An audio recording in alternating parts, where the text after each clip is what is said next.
Chapter 356. In the driver's seat, Master Jean didn't change his gluttonous nature. He still held a bag of food in his hand, but this time he switched to a folk snack. It seemed to be donkey meat roast. 4 long and narrow pancakes were stacked together. The pancake and meat were thick. Master Jean just happened to take a bite when Ink flew in. He bit through the oily red and yellow meat pancake, and the roast dregs and meat oil mixed into his beard. It was truly a mouthful. Luo Nan's senses were quite complicated when he saw this scene. He didn't know if he should be full or hungry. In contrast to Master Jean, Peony maintained absolute silence in the seat behind him. She held a book in her hands and was reading. It was a physical book that was rarely seen nowadays. It was a thin booklet. The printing was extremely exquisite, but it looked like it was frequently flipped through. The pages were curled up and looked old. Luo Nan sensed the book in passing. The words, Mystic Dermic Lotus Scripture, were written on the cover. He remembered that it was a Buddhist scripture. This was becoming more and more rare. Peony didn't have too much of a casual and charming attitude when she was reading. She sat upright, and her long and slender fingers lightly pinched the pages of the book. Ink crashed into the booklet with quite a bit of noise, but she didn't even raise her head. It wasn't arrogance. She was truly focused and serious. Luo Nan felt that the consciousness of the world was full of ridicule. First it was the Daedejing. Then it was the Mystic Dermic Scripture. What was going on today? Was someone going to bring a Bible over later? Ink didn't waste any words after entering the booklet. The civilian SUV started up and entered the high-speed magnetic rail. It followed the signs and sped toward the city. It was leaving the city. According to the plan, today's topic was still a meeting, but it was an on-the-spot meeting. Trigate Security arranged for the entire team to investigate the infiltration of the mutants on the spot. They also introduced more detailed information. Peony closed the book after the car started up. She even added a bookmark. She looked like she cherished the book. Perhaps this book had extraordinary significance to her? Luo Nan put himself in Peony's shoes and made a guess. However, Peony clearly wasn't prepared to discuss Buddhist scriptures or private matters with him. Her gaze shifted to Ink, and her eyes hooked into a charming arc. Crow, you nearly caused Mr. Ink to be late. The strange form of address and the corresponding person would make the heads of those unfamiliar with the team explode. Luo Nan thought of yesterday's small discussion regarding the form of address. That was the longest conversation they had yesterday. Perhaps Peony's preliminary judgment had largely originated from this? Luo Nan wasn't good at this sort of analysis, so he simply didn't care. He maintained his silence. Peony really did display quite the initiative. For the sake of increasing efficiency, we can change the team's mode of operation. For example, Mr. Ink can always be with me to avoid all kinds of unexpected and awkward situations. She didn't say what the awkward situations were, but Luo Nan could roughly imagine it. Peony asked again, does Mr. Ink need to recharge? Charge? Luo Nan was stunned for a moment before he understood. Peony was inquiring about the mode of operation between him and Ink. He did not answer the question directly, but pretended a little. If you don't mind, let it follow you for a few days. I'll be online anytime. Ink could also hear that the two were talking about it. Its pitch-black eyes looked at the slender figure in the back seat without blinking. That's great. It seemed that Peony did not hear Luo Nan's tiny bit of malice. She just extended her hand and lightly patted Ink's grayish-white beak, teasing this giant among the crows. Then she said, from the intelligence obtained yesterday, the target's main infiltration area is from the west of the River Wu district all the way to the outside of the main city district. The environment of the recycling stratum is even more complex. I plan to find a temporary residence in the River Wu district and conduct all-weather reconnaissance. Luo Nan immediately thought of his little nest in Blue Bay. Of course he wouldn't contribute it. He didn't have Peony's outstanding ability to analyze intelligence. If he could keep his mouth shut, he would do his best to keep his mouth shut. He would only speak after he arrived at the site to investigate. The civilian SUV shuttled through the early morning traffic. It took roughly half an hour to pass through the River Wu district and the adjacent Forest Wall district. This was tantamount to driving out of the main city of Xia City, heading toward the Tri-Gate district further west. According to the normal route calculations, it would take an hour to penetrate the outskirts of the wilderness along the highway of the satellite city. It would be a cinch to reach the Tri-Gate district several dozen kilometers away. However, the actual situation was much more complex. It was impossible for the mutants that had infiltrated Xia City to advance along the highway. On the contrary, according to their instincts to seek good fortune and avoid calamity, it was more reasonable to detour around the heavily guarded main road of traffic. Not long after leaving the main city district, the civilian SUV left the main road. Its four wheels touched the ground, and it began its bumpy journey. Luo Nan had never seen such a bad road in his life. It was as if they had just passed through an air raid. There were craters everywhere. Old Jean, who was in the driver's seat, gripped the steering wheel and switched from autopilot to manual mode. Then he yawned, making it hard for the passengers to not feel complicated. Old Jean spoke a few words in the beginning, but most of the time he kept his mouth shut. He just filled his stomach in different ways. He was neither hot nor cold. He had the habit of clocking out and getting off work. Old Jean said that he was just a driver. Luo Nan didn't have any other requirements for a driver. He was just curious as to what the government of Xia City did for a living. This was a proper living area. He had been to the recycling stratum before, and the road conditions were much better than here. The two sides of the road had quite the style of the recycling stratum. There were low buildings scattered here and there. Many of them were temporary buildings, but they looked quite new. He could vaguely see children shuttling back and forth on the side of the road, laughing and playing. Luo Nan recalled the relevant information and confirmed that he was at the edge of the Tri-Gate district. The Tri-Gate district used to be the garrison of Xia City, and it had just been moved not long ago.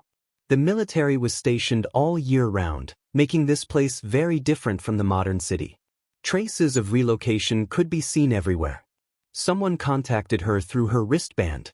"Hello, Miss Peony. I am Axel Thursday of Tri-Gate Security. Please report your position." This fellow called Axel Thursday was an intelligence officer in the Tri-Gate Security Operation Team. He was also responsible for liaison work. He was responsible for explaining the information during yesterday's meeting. He was quite an astute person. Peony simply shared her position, and Axel Thursday quickly responded, "I see you guys." A large container transport vehicle parked on the side of the road lit up its lights as soon as Axel Thursday finished speaking. The pitch-black body of the vehicle started up, indicating for Luo Nan and the others to follow. The civilian SUVs were quite suitable for the surrounding environment. As for the Tri-Gate Security Military and Police Transport Vehicle, it was indeed convenient to transport equipment and personnel, but it was quite eye-catching here. The vehicle stopped by the side of the road, attracting the gazes of many people. After it started up, there were even children driving skateboards, small cars, and the like. They tailed along the way. It was quite lively, but it was also quite comical. The group of people passed through the inhabited area under this strange atmosphere and drove to a relatively spacious area. Vehicles of all sizes stopped. There was a highland not too far to the right. A reservoir was built there, and the vegetation was dense. Though it was already late autumn, the deep green color was quite pleasing to the eye from a distance. The door of the container opened, and the personnel of Tri-Gate Security jumped out with a clamor. Most of them had equipment in their hands, and they assembled it as soon as they landed. The interior of the enormous container was completely a modern command center. All sorts of instruments and equipment were perfectly arranged, and there were at least 30 people working inside. Intelligence Officer Axel Thursday walked out from the stream of people and walked toward the civilian SUV. Peony got out of the car as well. She extended a hand and shook his hand. "Mr. Axel Thursday, Director Wu didn't come today?" Axel Thursday had originally wanted to report this matter, but Peony beat him to it. His imposing manner unconsciously weakened, and the report turned into an explanation. "Director Wu is participating in a last-minute meeting. He can't come, so he entrusted me to apologize to Miss Peony and Mr. Long 7. "Long 7 is already here?" Mr. Long 7 came a bit early. He said he was going to take a look at the reservoir. Peony gazed into the distance, a faint smile on her face. She was dressed more or less the same as yesterday. She was dressed in a slim-fitting hunting attire, which suited her tall and slender figure the best. But this time, she didn't tie her hair into a ponytail. Her long hair was tied into a bun, and she used a wide-brimmed hat to hold it in place. The brim of the hat blocked her overly charming eyes, but the shadow that fell accentuated the contours of her face all the more. She was explosively handsome. Ink, who had just flown out of the car, had undoubtedly become a tool that served as a foil. The reservoir is the main point of our investigation. Intelligence Officer Axel Thursday had attended a lot of classes yesterday, so he unconsciously wanted to explain. Trigate District was originally a river. The largest freshwater river around Xia City passes through here and flows into the sea. It's just that during World War III, the military carried out a destructive project to prevent mutants from breaking through the defenses of the river. This project caused the river to change and the water to dry up. Nowadays, it has already formed a low-lying area, but the underground water system is still extremely complex. We need to pay close attention to it. As he spoke, a 6- or 7-year-old brat suddenly moved in front of him. He opened his mouth and asked, "Are you guys here to attack the gangs?" "All right." The children of the inhabited area had tailed them all the way, and they had finally arrived. They might be young, but they could tell that this side was the most attractive. Plus, there was a huge crow. It was very eye-catching, so they naturally gathered over. Gangs? It seemed that Peony was more interested in this topic than the history of Trigate District. Unfortunately, the impetuous brat was dragged away by his companions in the blink of an eye. He was strictly ordered not to speak any more nonsense. After that, the group of brats were only interested in the beautiful woman, the large car, and the crow. Not only did they forcefully crowd around, but they also wanted to take advantage of the situation. They climbed up the car, wanting to touch ink on the roof of the car. They forced the crow to fly into the air. Only then did they avoid being crippled by the claws of the devil. Very few children in the city are this wild. Peony's words seemed to have a deeper meaning, and Axel Thursday understood tacitly. Yes, they should be residents who migrated from the recycling stratum. It's said that a portion of naturalized vagrants have mixed in as well.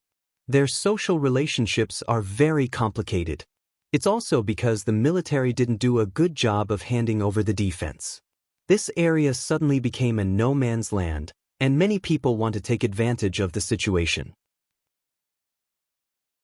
Chapter 357. Today, Long Seven wore an outdoor leather jacket, short riding boots, and a checkered scarf around his neck. He was like a male model walking on the runway. He was very flirtatious, and together with Peony, they formed part of the operation team's attractiveness. However, he himself was quite professional. His entire body was covered in dust, and his leather jacket was stuck with spider webs. Clearly, he wasn't just going to the reservoir to take a look. Long Seven casually patted the dust off his jacket and asked, "Is the power of the gangs spreading faster than the government?" Axel Thursday didn't want to say anything, but Long Seven and Peony both stared at him. It looked like they were very interested in this topic, so he could only explain, "Do you see that road? It's the one that's been half repaired." When they left the city, people more or less noticed the old road that extended from the main city district. It was a two-way road with 12 lanes. It was very wide, but it was quite old. There were no high-speed magnetic tracks installed. The follow-up construction didn't keep up either. It still had a bit of shape when it extended from the city, but it was unknown where it started, but it was annihilated among the buildings. This road has a history of 30 years. It was originally designed as the main east-west road of Xia City, and it was connected to the war transport channel in the wilderness. But after superconducting technology became practical, the main road was laid out in the direction of the magnetic tracks, and this road became useless. Axel Thursday drew a dotted line on the digital map he had already projected. But its geographical location is still quite superior. Through this road, one can directly reach the recycling stratum of the River Wu district. Naturally, matters related to the underworld will be quite active there. Luo Nen recalled when he heard Axel Thursday say this. He had fought on this road before. It was that time with Jack. The gang was just a small interlude. Today's main goal was to discuss the next step of the operation.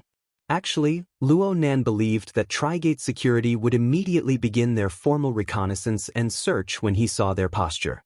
But whether it was Trigate Security, Peony, or Long 7, they were more patient than he imagined. They continued to hold meetings. They held meetings in the old river, beside the reservoir, and in the inhabited area. One meeting followed another. Perhaps they never stopped. With great difficulty, the inhabited area came to an end. They followed the possible route of the target and gradually advanced toward the main city district. They could stop by the roadside at any time to conduct information collection and discussion. Perhaps from their perspective, this was a form of reconnaissance and search? Frankly speaking, Luo Nan was brimming with interest when he listened to the meeting yesterday afternoon. He was cautious and conscientious in the morning. But at noon, his patience began to plummet. At the end of the day, he was already used to using supernatural abilities to solve problems efficiently and directly. He kept a respectful distance from mathematical problems like models and probabilities. Yes, He Yuan had mentioned this tendency in her lectures. It was called extraordinary logic. This tendency was very common in the inner world. He just didn't expect that a rookie like him who had just joined would unconsciously be assimilated. When he looked at Peony and Seven Dragons again, he couldn't help but admire them. Of these two, one was an elite of the hidden indigo firm, and the other was a burner. They both belonged to the circle of the inner world, and it was unknown how they managed to overcome it. Luo Nan finally retreated in defeat. His mind completely returned to the campus, just in time for dinner. He and Xue Lei didn't have the same classes in the morning, so they only met up after class and went to eat together. Acumen College's lunch break was extremely short. Only by eating a bit faster could they squeeze out some rest time. Luo Nan and Xue Lei both had afternoon classes, so they were even more nervous. The two ate with their heads down. They only had the time to chat when they got on the tram that passed through the campus. Since it was lunchtime, Luo Nan talked about the matter of his eye orifice connecting last night. Xue Lei naturally didn't hesitate to praise him. Nanster, you really are godly. You've already reached a higher level in the internal refinement technique. Xue Lei was a bit emotional. Back then, I was just trying to make a living horse out of a dead horse. I wanted you to learn breathing techniques to reduce the pain. Who would have thought that you would advance by leaps and bounds like this? The gym master also said that you're the most diligent of all the students he has taught for so many years. Luo Nan laughed. I'm still thinking about what to do next. The gym master mentioned it before. Since we're starting from the eye's orifice, there's no harm in walking this path to the end. The so-called 7 orifices and 6 roots, the gate of life and death. The mysterious and the mysterious reflect each other's life. There are 9 orifices in the mysterious and 6 roots in the release. One focuses on life, and the other cultivates one's nature.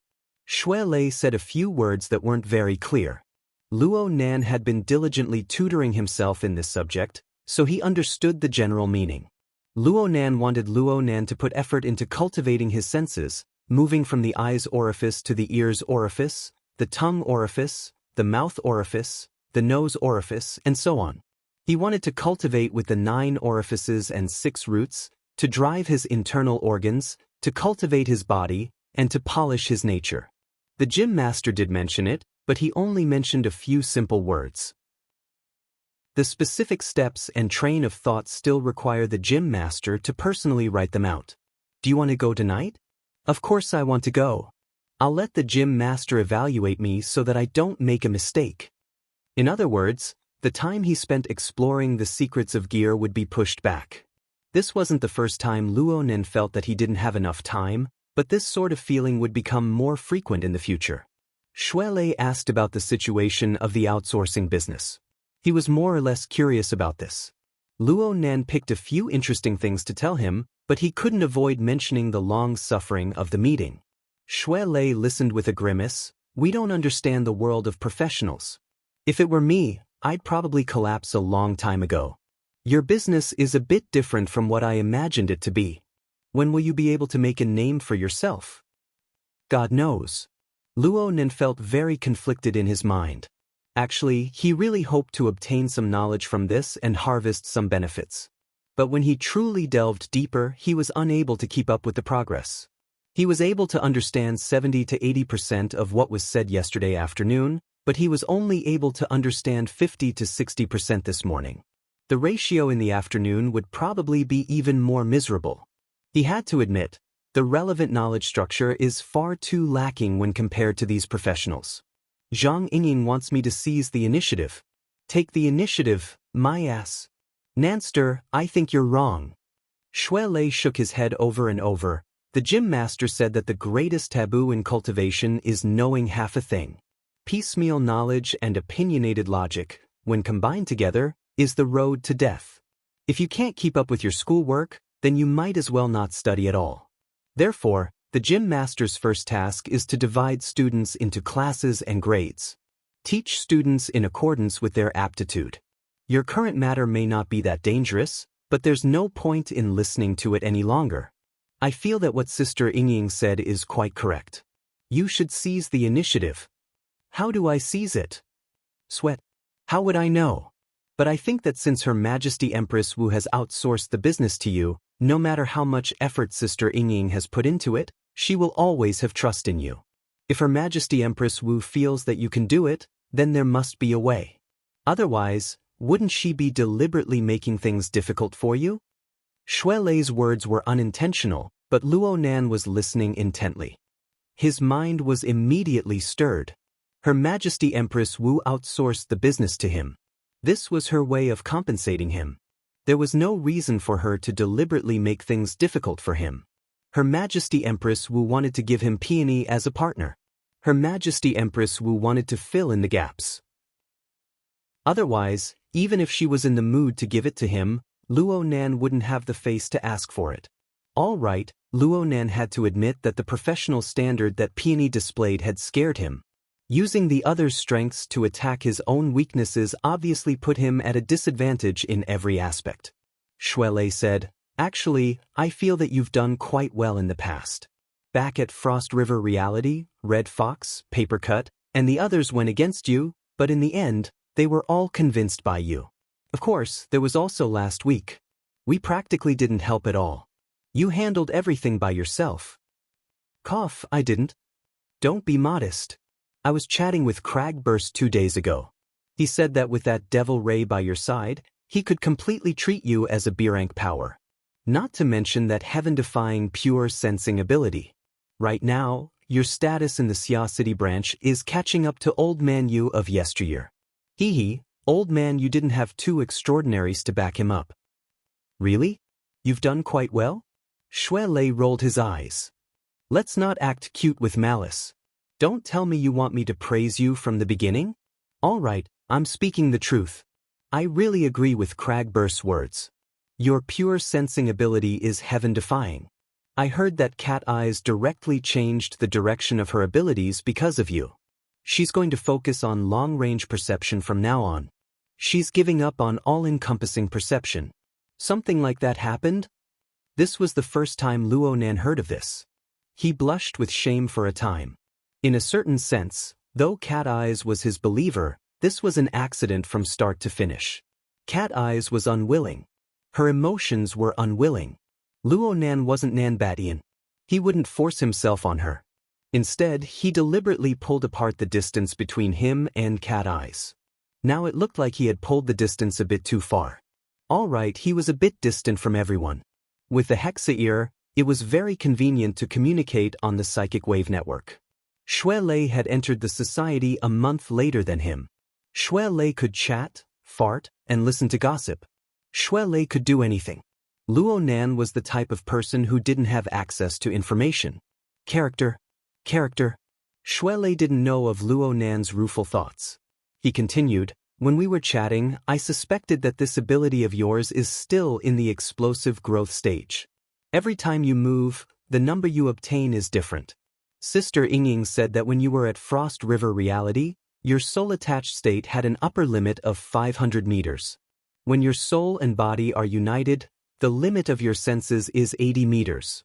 But last time at Ocean Sky Cloud City, I was on the 88th floor, and you were on the viewing platform. You were on the 142nd floor. There were 62 floors in between. That's nearly 300 meters.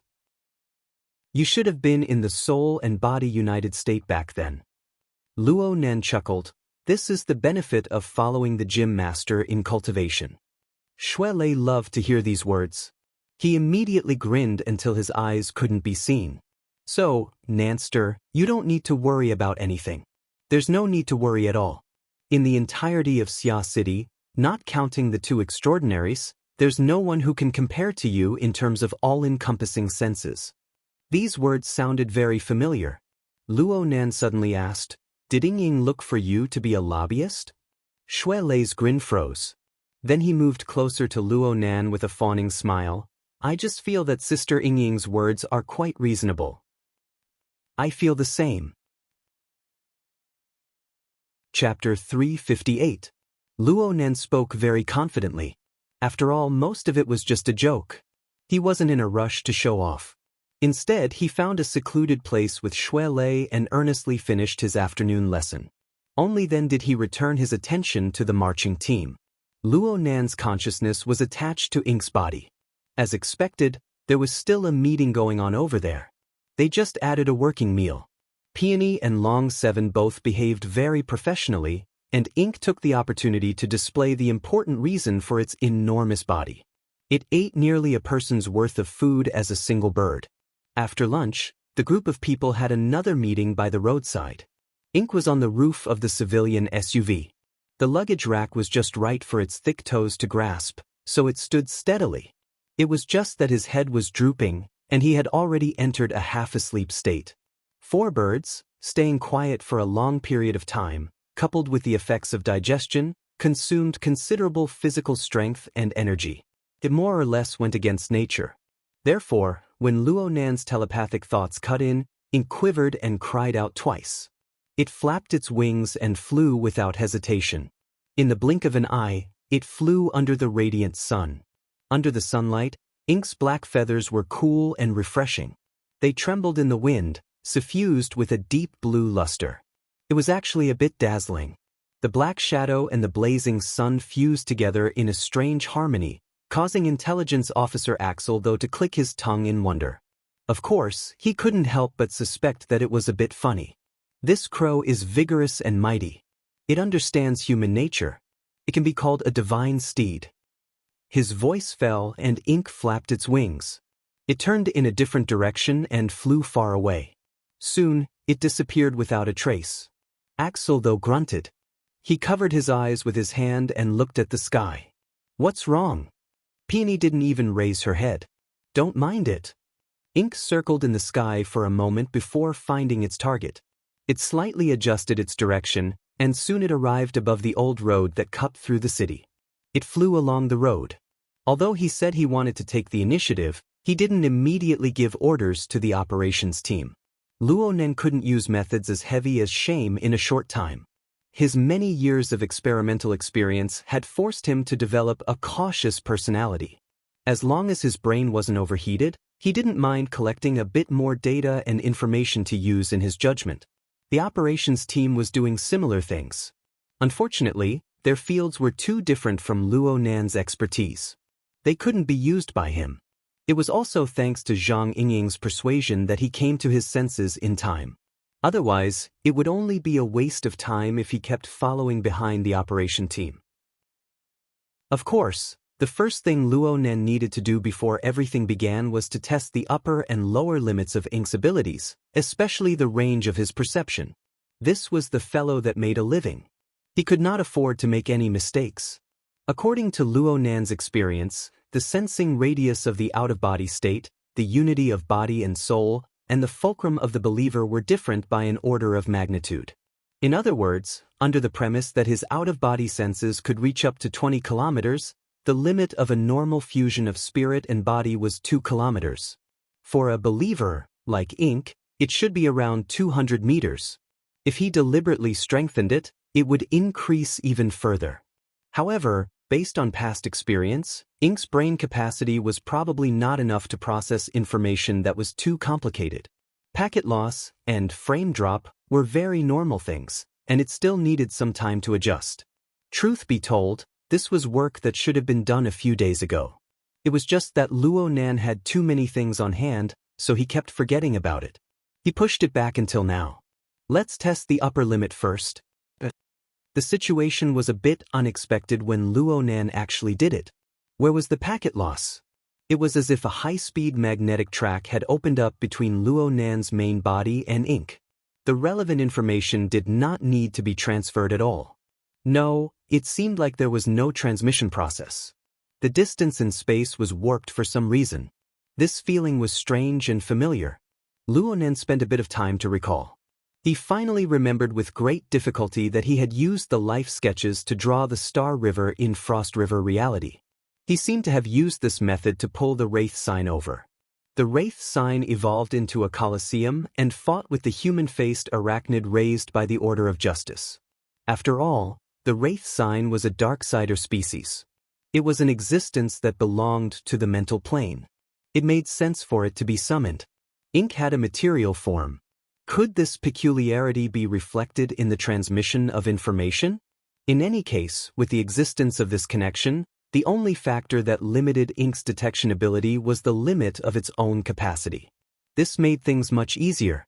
Ink was the most commonly used living test subject during Luo Nan's repeated experiments. Naturally, it had its miraculous aspects for it to be able to live safely until now. And in Luo Nan's formatting theory system, it had already leaped to the level of a staff member. Its connection with Luo Nan was even closer, and this further catalyzed its basic abilities. Luo Nan was itching to give it a try. Ink transformed into a shadow, sweeping past the buildings on both sides of the old-fashioned highway. From Luo Nan's perspective, Ink was like a scout released in a strategy game. The fog of war was peeled away everywhere it passed, revealing a passageway that was 200 to 300 meters wide. However, the scene of reality revealed was mostly illusory. What was more dazzling to the eye was the floating and changing constellations of stars and the river of stars. Luo Nan didn't have any clear thoughts right now. In any case, he just needed to display his specialty. His specialty wasn't just the all-encompassing perception that forced Cat Eyes to change her profession. Just this matter alone, he felt that the starry sky constructed from the life sketches should be more suitable. Right now, a small starry sky was opened up with Ink at the center. It resonated with the hazy star river that his main body sensed from a distance, covering the existence of all living beings within this range. Luo Nan feared that his clairvoyance would be insufficient. He honestly scanned the composition of each group of stars one by one, not wanting to miss a single detail. Peony didn't contact him during this period of time. He simply scanned the entire way at a speed of around 80 kilometers per hour. But after scanning for half the afternoon, the school's society activities were about to begin. Luo Nan reckoned that he was about to fly back to the main city district, but he didn't find anything. Luo Nan began to feel the difficulty of this task. He didn't have a particularly clear train of thought for the time being, so he could only work hard. A scanning radius of 200 to 300 meters was already the best in Xia City, but it was still too clumsy in the face of the enormous city district and suburbs of Xia City.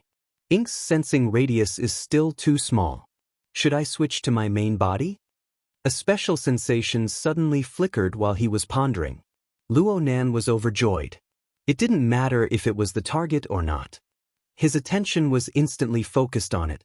A speck of bright light fell beneath the starry sky constructed from the life sketches, imprinting itself onto the star atlas. The surrounding scenery materialized layer by layer, revealing the concrete scene. Luo Nan sighed when he truly saw it. He was greatly disappointed. This should be the recycling stratum of the Forest Wall district. It was a place where people gathered. The target he had just scanned wasn't a mutant, but a middle-aged man. He wore a rather special robe, a bit like Child's robe. It was light gray in color, and it looked very simple. The middle-aged man was located in a sealed house. The area wasn't large, but the decorations were filled with a ritualistic feeling. He stood in front of the stage like a priest, reading the teachings of scripture to others. Luo Nan's overly anxious gaze was too close to the material plane, triggering quite a bit of activity. The middle-aged man seemed to sense something, and his head tilted a bit. He was a bit confused. Luo Nan immediately thought of a secret order when he saw this scene. This place really did seem like a religious site. Oh, so it was an ability user. The Explorers Society of Xia City, the Order, the government, the military, the financial groups, and so on. The number of ability users didn't even reach 2,000. It wasn't too many, but it wasn't too few either.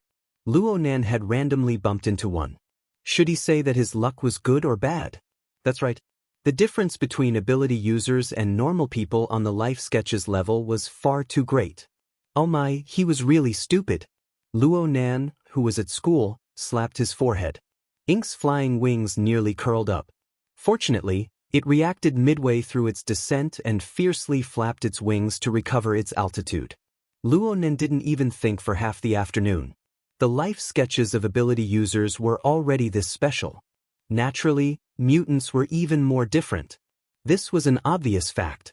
He had come to a similar conclusion before, but he had actually wasted half the afternoon on this. Luo Nan was drunk on his own brain. Now that he had bumped into someone else's preaching scene, it was more or less Luo Nan's fault. He didn't want to complicate matters, so he wanted to unfollow them. But in the end, he subconsciously swept his gaze over and felt an indescribable familiarity. He focused his mind and saw a familiar face. Yes, he looked a bit familiar. He just saw him today. It was the same child who jumped out to ask the members of the action team if they were going to strike down gangs at the reservoir. This child looked to be 5 or 6 years old at most. He was quite eye-catching in the midst of a group of adults who were listening to the preaching. He was actually attending class here? Xia City's traditional political power was quite powerful. In terms of religious belief, they adopted the principle of minors should stay away. Adults should make their own choices. A little child running over from far away to listen to a priest's sermon was against the rules, even if he had parents following him. Luo Nan's thoughts just spun, but he didn't think too deeply about it. After all, it had nothing to do with him. But Luo Nan came to a realization when he saw this child. The distance he flew out seemed to be a bit too far. It was over an hour's journey. If something happened, he wouldn't be able to respond to Peony. He decided to go back the way he came. And at this time, the priest of some unknown religion announced the end of today's preaching class, perhaps due to his restless mind. The group of people withdrew from the room in an orderly manner. As for the child, he came out wrapped in the crowd. He lifted up an electric scooter from the side of the road and followed the old road to the west. He's alone. Luo Nan discovered something unreasonable. Moreover, the electric scooter the child was driving had clearly been modified. Using Ink's speed as a reference, the speed definitely exceeded 50 kilometers per hour. It would not be an exaggeration to say that the scooter was traveling as fast as lightning on this simple and unobstructed structure. Luo Nan broke into a cold sweat for the child as he watched. There weren't many cars on this abandoned old road, but as long as they dared to go on the road, they would more or less be related to gangs. They would run amok, seeking excitement. What the hell was the child doing? Luo Nan thought for a bit. They were going the same way anyway. Let's just follow. It was better to be safe than sorry. If something really did happen, Luo Nan would feel uneasy. Ink flew in the sky, but the child was completely unaware of it. He rode the scooter, gripped the handlebars, and sped along at high speeds. He was quite at ease. When there was a slope, he would even play a few tricks. He was like a living monkey. His ability to balance was quite strong. Luo Nan was a bit impressed. Chapter 359. The little monkey was quite young, but it was already a super player on this old-fashioned road. It was able to drive the simple and crude electric scooter to the effect of a high-horsepower motorcycle. Luo Nan followed it for a while and confirmed that there were no problems with the little fellow. He stopped staring at it all the time and went to study his own matters. He switched to clairvoyance, allowing the starry sky to be deep and the starlight to spread out. He only searched for special structures within. Of course, if he could see dark clouds that covered the starry sky, then it was definitely a big fish. But at this time, the enormous population base of Xia City revealed its astonishing influence to Luonan. The contrast between 200 million and 200 million was a ratio of 1 in 100,000. It was destined that ability users and mutants were not easy targets to see. Ink's clairvoyance had a radius of 200 meters. Even a professional like Cat Eyes would be ashamed to death. But in front of the metropolis of the present age, it was still not enough. Front, back, left, right, up, down, down, and down, the stars were more or less flowing and arranged. Their structures were all mediocre. They were generally similar, and normal people were still the overwhelming majority. No matter how dazzling the starlight was, looking at it for a long time would make one dizzy. The hazy star atlas and its complex structure were like a maze. Contact with it too much and one would feel fear. Luonen really wanted to turn it off and not look at it, but when he considered that the target was alive and could move at any time, and that the star atlas was constantly changing, he could only grit his teeth and persevere. Perhaps it was because he had seen it too many times. He didn't know when, but he felt that there were some other laws and principles within the mediocre and repetitive star atlas. There existed a minuscule amount of brightness. Perhaps it was a misconception. At the very least, the little monkey down below had its own characteristics when he looked at it the entire way. But it was still a bit lacking when it came to clearly distinguishing it from the others. Ink had to take care of the little monkey's speed, so it took an hour and a half to fly back to its starting point. Peeny's exploration had come to an end, and they had returned to the vicinity of the inhabited area from before. They had missed each other, so Ink could only go back and continue traveling with the little monkey. Fortunately, this kind of good deed that was hard to come by in return soon ended. The little monkey bumped into his companions in an open space outside the inhabited area, and they immediately joined in the playing army. Ink hovered in the air, taking in the situation below. Behind them, Luonen felt a bit emotional. It was hard to tell the ages of these kids, but they were at least 5 or 6 years old. At this age, Luonan was already attending early education institutions. He didn't have the chance to be this crazy. Speaking of which, the trend of early education was overwhelming, and almost no one was spared. The settlement area had become a paradise. This wildness and freedom did not seem like the style of the residents of the metropolis. It seemed that the rumors of naturalized vagrants mixed in were not groundless. From another perspective, after the little monkey joined his companions, the subtle difference on the corresponding star maps was magnified, but it was still not clear enough. Luonan simply had Ink find a green belt and stop on a tree branch to observe from a close distance. There was probably no way out if he were to look everywhere. He might as well lock onto a limited number of targets and see if he could find some patterns and clues. He was going to draw an even more detailed life sketch for the little monkey and his companions, and then examine the differences within. As soon as he figured out the direction, Ink was discovered by the group of sharp-eyed kids. That big crow from this morning. It wasn't just someone who shouted, but it immediately attracted a group of people to watch. There was even a kid who threw a stone, hoping to catch it in one go. This action immediately drew a reprimand. "What are you being impatient for? My dad has a net shooting gun in his car. Let's catch it alive. We can use it to trade with that group of people later. We'll pay a high price." Sweat this group of brats. Compared to his companions, the little monkey was quieter. He didn't respond, which comforted Luonan. "You're not an ingrate. I didn't look after you in vain." But no matter what, one little monkey was no match for a dozen or so brats. Luonan didn't want to be played as a target. He immediately flapped his wings and flew up. The group of kids became anxious upon seeing the situation. They had already treated Ink as a dish on their plate. They found it hard to accept seeing a cooked duck fly away. Rocks flew like rain amidst their shouts and shouts, but it was useless. The kid who volunteered to take the net shooting gun moved quickly. His dad's car was right by the side of the road. The kid opened the trunk and took out the net shooting gun. He took a look and was about to pull the trigger. He didn't know why, but he suddenly felt dizzy. His feet were in a mess. The ground was like a wave, rippling back and forth. He pulled the trigger, but he didn't know where the gun was pointed. "It's an earthquake! It's an earthquake!" In the past month, the frequency of earthquakes in Xia City had decreased. Most people were familiar with this feeling. But the people who stayed in the temporary inhabited area were still very sensitive due to the strength of the buildings. Especially when the feeling was so intense right now. Some children's legs even went soft and they fell to the ground. A few adults who were watching the excitement from the side of the road were flustered by the children's shouts. But most of them were still baffled. Earthquake? They didn't feel anything. Of course they didn't feel anything. This was because Luonan had used ink to release an attack on the mental plane. It was only targeted at the group of kids. The magnitude of the attack was actually very slight. It wouldn't hurt anyone. It was just that their reactions were slow and their minds were dazed.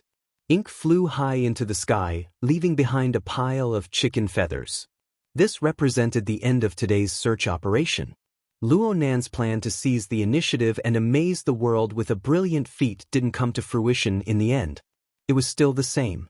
$1 million business wasn't easy to do. It was the same even if it was compensation. After an entire day of torment, Luonan finally realized that there were many things in this world that couldn't be won in a single spurt of energy. His state of mind unconsciously calmed down quite a bit. Searching for mutants wasn't a particularly urgent matter for him. On the contrary, he was tossed around by the hazy starry sky for a long time. That feeling of being clear yet not clear and having no direction at all was especially annoying. And so Luonan knew that he cared a bit more about formatting theory and cultivation itself. When night fell, he simply tossed ink to peony. He didn't have the leisure to go prying on people's privacy for the time being. Instead, he went with Shui Lei to Divine Yu Gym in Basan Building. It was said that Gym Master Xiao would be moving in a few days. Luonan believed that the gym was deserted, but he never expected to see the brightly lit front courtyard when he entered. There were many figures. They were the parents of students waiting outside the front courtyard practice field. Luonan was baffled. Aren't classes already suspended? It's the last class. The gym master feels that the progress of Foundation Class 5 just so happens to be stuck at a node. He wants to teach them for a few more days. It would be a lucky chance if there are students who are able to gain enlightenment. The classes for the next few days are all free. Oh! This was something that Gym Master Xiao was capable of doing. The classes were almost over by the time they arrived. They followed Shui Lei's instructions and directly entered the practice field. They saw Gym Master Xiao. Luonan simply stood stupefied at the entrance. Chapter 360. Xiao Xinyu, who taught children, was very different from usual. He was completely different. The gloomy and cold expression that Luonan was most familiar with had flown off to God knows where. What Luonan saw was a middle-aged kindergarten teacher with a relaxed expression and a smile. His 4 limbs were on the ground, his body arched as he crawled. His figure was stretched and his spine swayed. He was like a large lazy cat. A group of 7- or 8-year-old children were imitating him.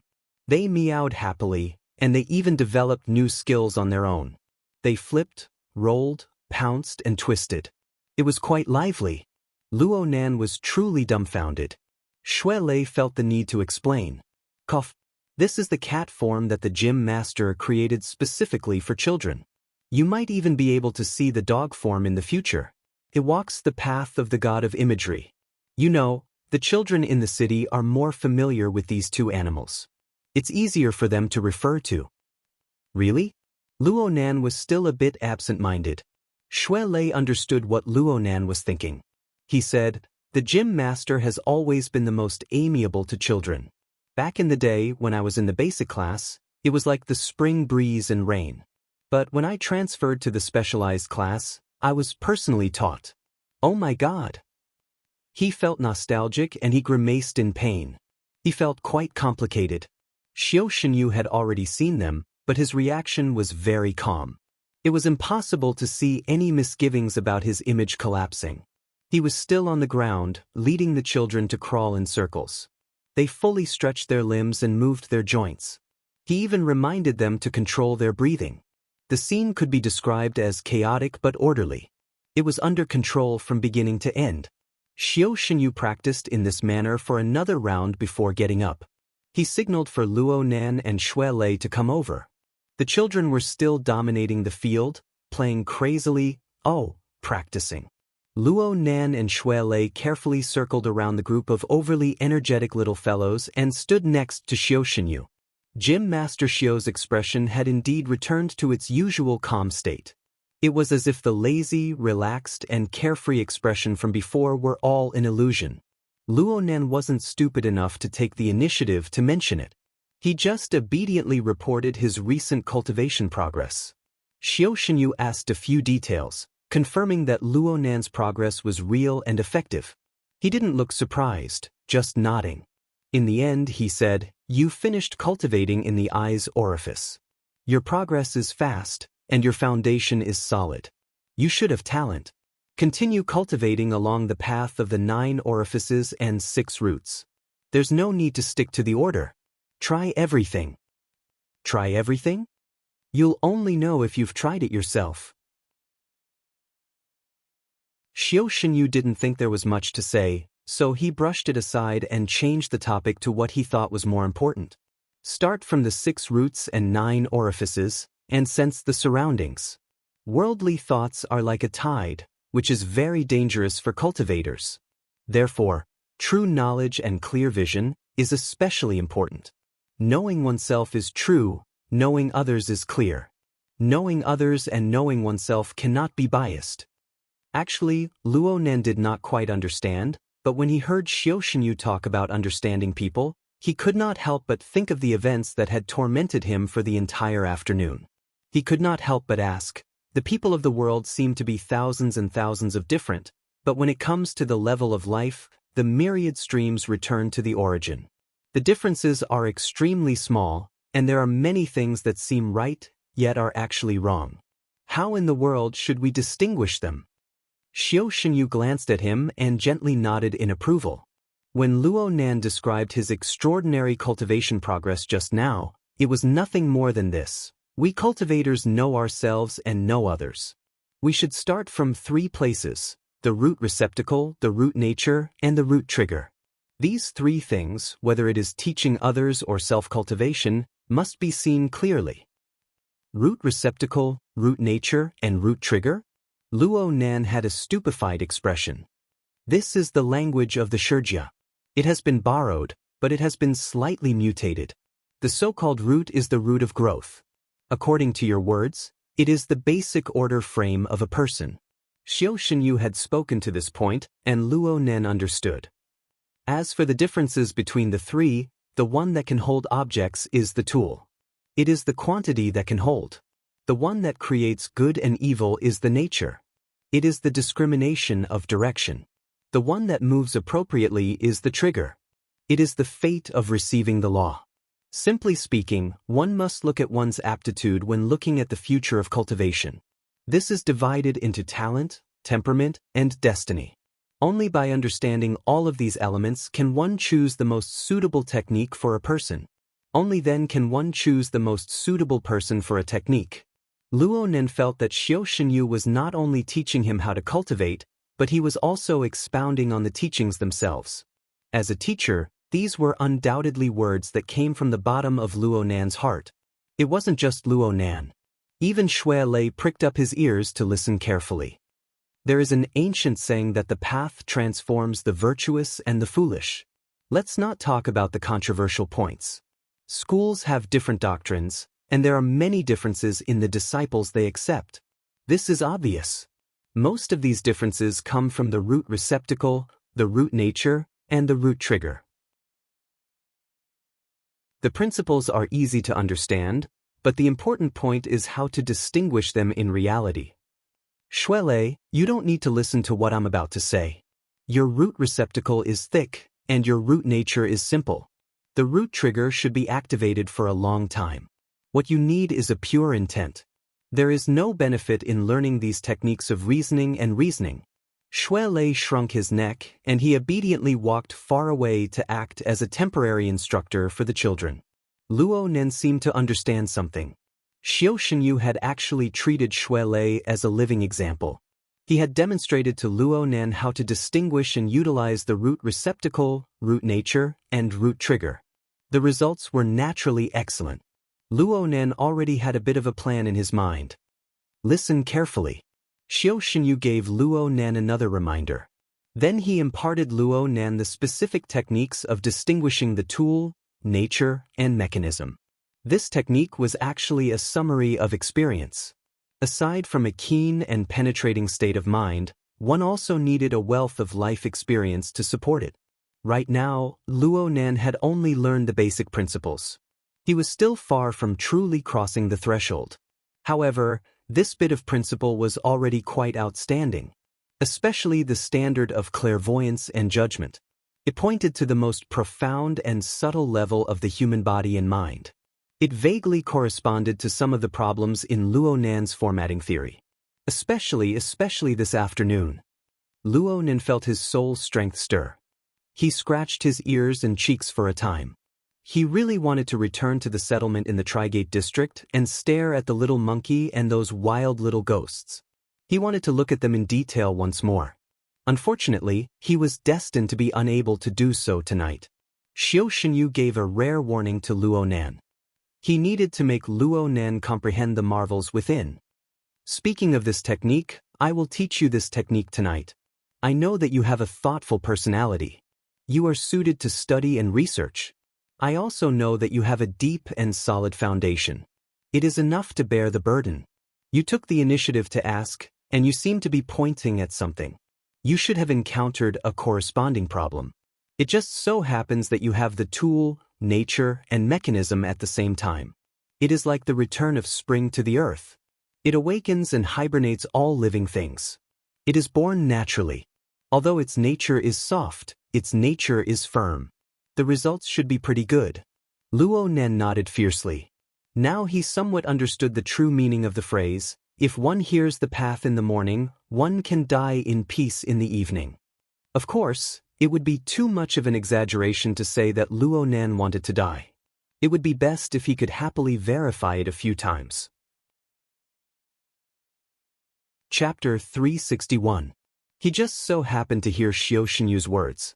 He was very surprised. Gym Master, Nanster just opened one orifice. If you suddenly teach him so much, he might not be able to digest it.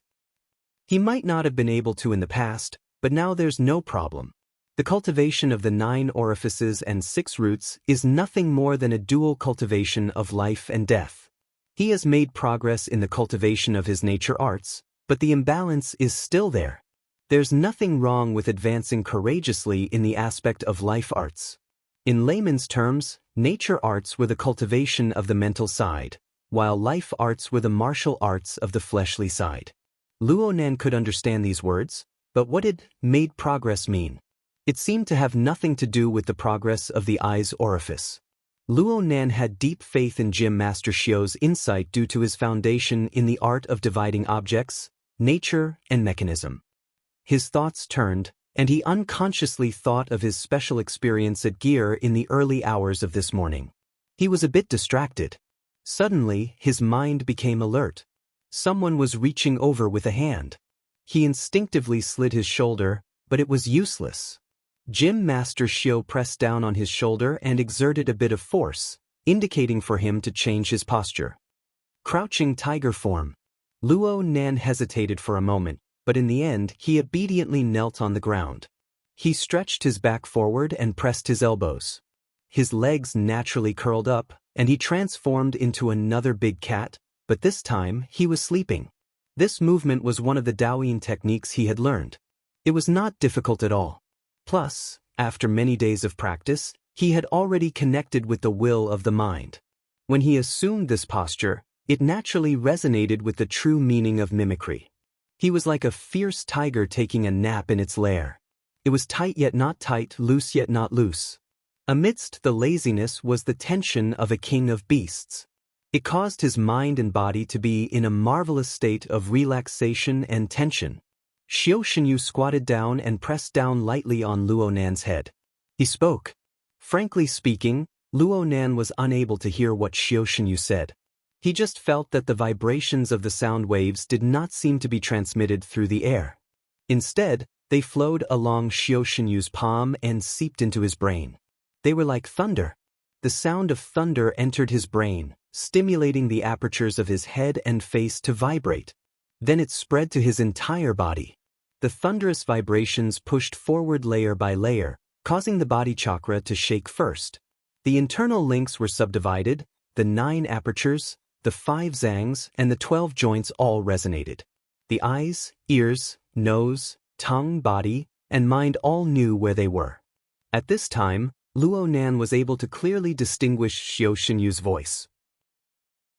The experience brought about by the thunderclap and the new knowledge involved had already become a kind of verification. It was tantamount to synchronizing memories between the body and the mind. In this way, the body gear constantly rotated, and the God gear corresponded with each other.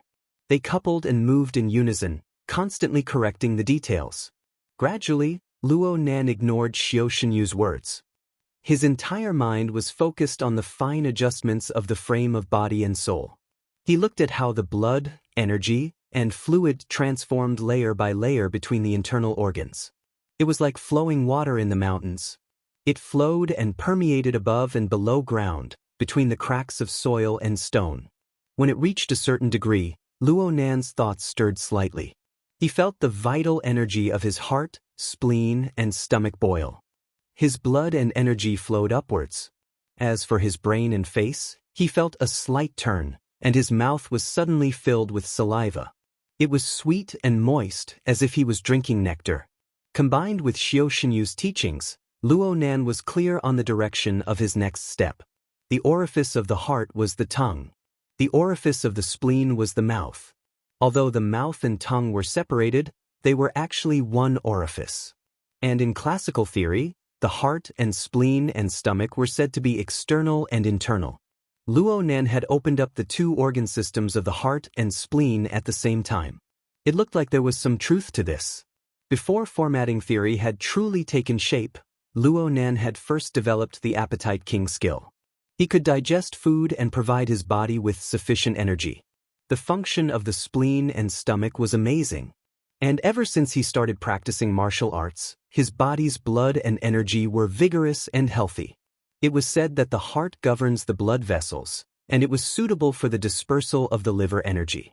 Wasn't there a saying that wood feeds fire, and fire feeds earth? In this way, the liver, heart, and spleen, these 3 systems were linked to each other. Whether it was the specific circulation of blood and energy, or the enigmatic promotion and suppression of the 5 elements, everything made sense. Luo Nan didn't delve too deeply into it. He paid more attention to experience when it came to the circulation of the body gear. He felt as if a pool of nectar had opened up in the root of his mouth and tongue. Saliva overflowed from time to time, sweet and nourishing. Then there was the heart, the spleen, and the stomach.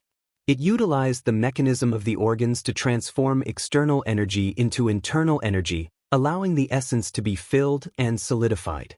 His vital energy boiled and spread throughout his muscles and tendons.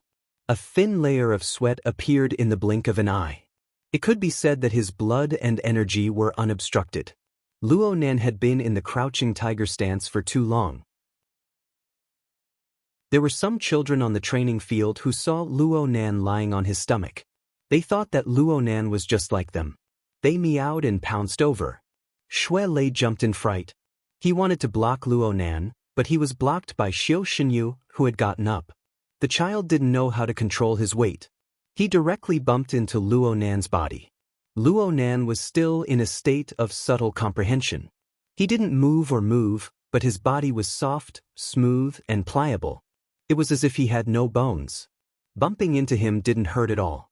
The child rubbed and rubbed, having fun. Quite a few people followed suit. They laughed and laughed as they crowded over. They treated Luo Nan like a large pillow. They pressed and bumped into him without stopping. If Luo Nan continued to comprehend at this time, he would really become an immortal. A low growl came from his throat, and his body stretched out like a sleeping tiger. He stretched his back, and his skin and muscles naturally shook with force. Hidden energy surged out. The children around him fell to the ground, but not a single one was injured. Luo Nan saw the ground full of laughing children, and his childishness was aroused. He rolled on the ground like a cat or a tiger. His 4 limbs stretched out, and his muscles relaxed. He looked vivid and lifelike. The group of children went crazy. They screamed and pounced over when they saw Luo Nan. Xiao Shenyu finally called for them to stop. Luo Nan had been stimulated by an opportune moment. He was instantly enlightened, but his foundation wasn't firm.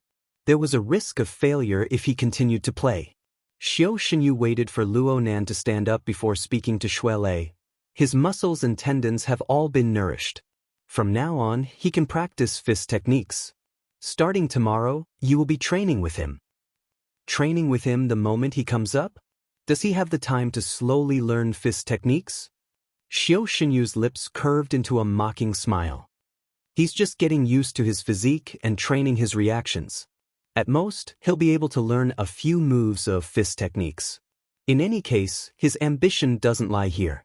Shui Lei looked at Luo Nan, and Luo Nan scratched his head. The gym master is amazing. From Luo Nan's perspective, the progress of his cultivation was manifested in his fleshly body and in the operation of the body gear. However, it was not easy for him to explain in detail. After all, there were far too many specious things in classical theory. He was just a dabbler in it, and he didn't fully understand many concepts. Most of them were instinctive actions and body memories. Tonight, what truly touched his soul was another set of knowledge that Gym Master Xiao had imparted to him. It was the theory of the root receptacle, the root nature, and the root trigger. This set of knowledge was like a clear boundary and outline. It made his mind feel much clearer all of a sudden. It was a bit like... That's right.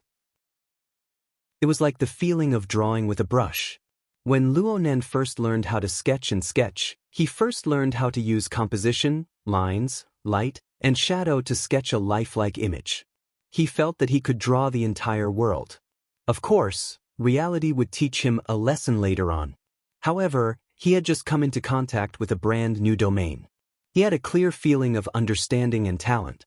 It was the most beautiful illusion in the world. If he could touch the ground, the feeling would become all the more vivid. Chapter 362. Gym Master Xiao's lecture time was not too long. He indicated that he had already taught Luo Nan everything that needed to be taught.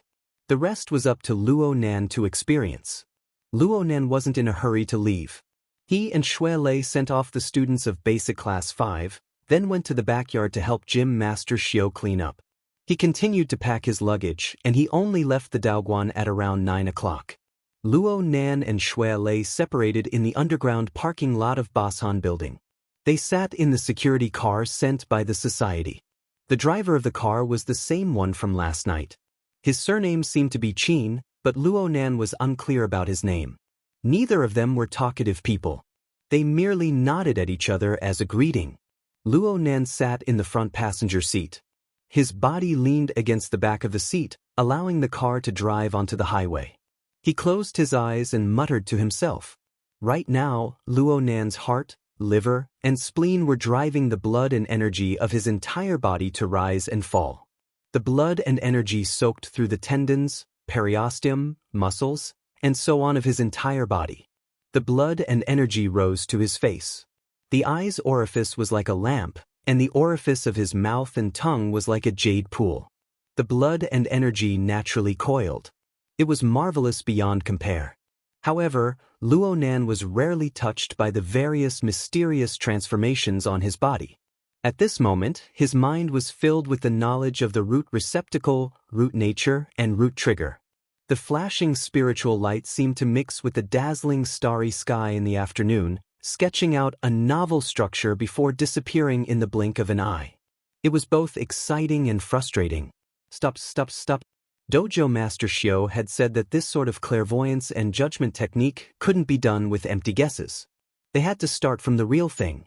The best way was to have a mutual understanding of the inside and the outside. That was to gain insight into oneself, observe others, gradually familiarize oneself, and find an evaluation principle that was most suitable for one's own logic. This sort of way of speaking faintly conformed with the concept of egoism in formatting theory. It suited Luo Nan's taste very well, and he didn't dare to be careless. So Luo Nan decided to dedicate all of his weekend time to seriously practice what he had learned tonight. Because of this, he had to postpone all of his schedule for the next 2 days. The current Luo Nan had a different status in the society. He had an entire security team by his side. If he were to suddenly change his itinerary, he would need to act as soon as possible to avoid inconveniences and accidents. He immediately contacted He Yueyin. There was nothing to hide about this matter. He directly said that he had to rest at home and sort out his recent gains. He Yueyin naturally supported this. Luo Nan simply chatted a few words before hanging up. His mind calmed down a bit, and he began to make simple arrangements for his schedule for the next 2 days. On Saturday, he could hide in his bedroom and continue to familiarize himself with the 9 apertures and 6 roots homework. On the other hand, he could ponder the application of the root receptacle, root nature, and root trigger. For the rest of the time, he continued to burn and refine the external neuron to see if there was any progress. If he gained anything during this period, he would split his consciousness and send it to ink to verify it one by one.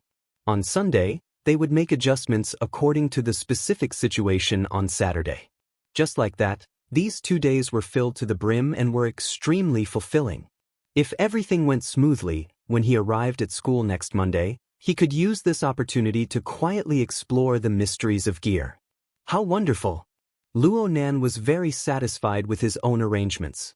He immediately opened his notebook and made some simple tabulations before making some slight adjustments. After everything was settled, he heaved a sigh of relief and was in a good mood. He took the initiative to smile at the bodyguard driver beside him. "You've worked hard these past few days.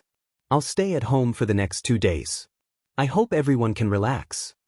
Driver Qin wasn't good with words. He was very steady. Luo Nan's time at the Daoguan wasn't easy to set. He waited in the underground parking lot for nearly an hour, but he was still calm and collected. He felt more reliable than old Jean of the hidden indigo firm. He just laughed at Luo Nan's words. He didn't respond. Just as the car was about to return to silence, Luo Nan's wristband vibrated. Someone was calling. Luo Nan looked at the caller ID and thought to himself, "This is really strange." Mo Ya's name was actually displayed on the screen. His older female cousin had gone to Man City for a month. She had gone crazy at the music festival, angering his aunt to the point of jumping like a corpse. Aside from Luo Nan being hospitalized twice in the middle of the month, which was too frightening for him, there was no news from her for most of the time. Why did she take the initiative to call him today? As soon as the call connected, Mo Ya bluntly asked, "Do you remember the favor you owe me? Did you know that I blocked a bullet for you?" Luo Nan nearly blurted it out, but in the end, he still asked, "What favor?" "I looked at your call log. September 26th, 7:18 in the afternoon. Do you remember?" "Forget it. In any case, you owe me a lot of favors. I don't care about this time. You just need to remember your promise to repay me. I want to use your house to prepare for the party." Luo Nan finally struggled out of the brilliant thoughts of the root receptacle, root nature, and root trigger. He really did obediently sweep his eyes over the call log. He did his best to recall for a few seconds and finally remembered. The night before he truly comprehended formatting theory, Mo Ya really did cover for him. Actually, there wasn't much meaning to it. Just the next day he was brought home by his aunt. Luo Nan was disinclined to bicker with Mo Ya over these things. "Yeah, you said it before. I think it was in the middle of October. What time is it now?" "Oh, you stood me up because of the music festival." "That's right." Mo Ya had practically let go of everything for the sake of participating in the Man City Music Festival. She had been gone for an entire month. Naturally, she had missed out on everything. Mo Ya snorted coldly, "Haven't I arranged it now? I'll tell you that I'll be back around the 5th. There's a celebratory party on the same day. Don't be nervous. This has nothing to do with you. Naturally, my best friend will arrange it. You can vacate your house first." "I haven't been back for almost a month." Luo Nan grumbled. This was the truth. He had been running back and forth between the hospital and his aunt's house since October. His pharmaceutical equipment had probably already turned to dust. He didn't need pharmaceutical experiments right now, but he needed to properly arrange his grandfather's notes, relevant equipment, raw materials, and so on. Alright, Octopus already had preliminary results. He was anxiously waiting for the contents of his grandfather's notes. He should give Octopus an explanation. Luo Nan pushed the boat along with the current. I'll find some time to tidy things up. I'll contact you again. No need to smoke. Tomorrow is the weekend. Hurry up and get things done.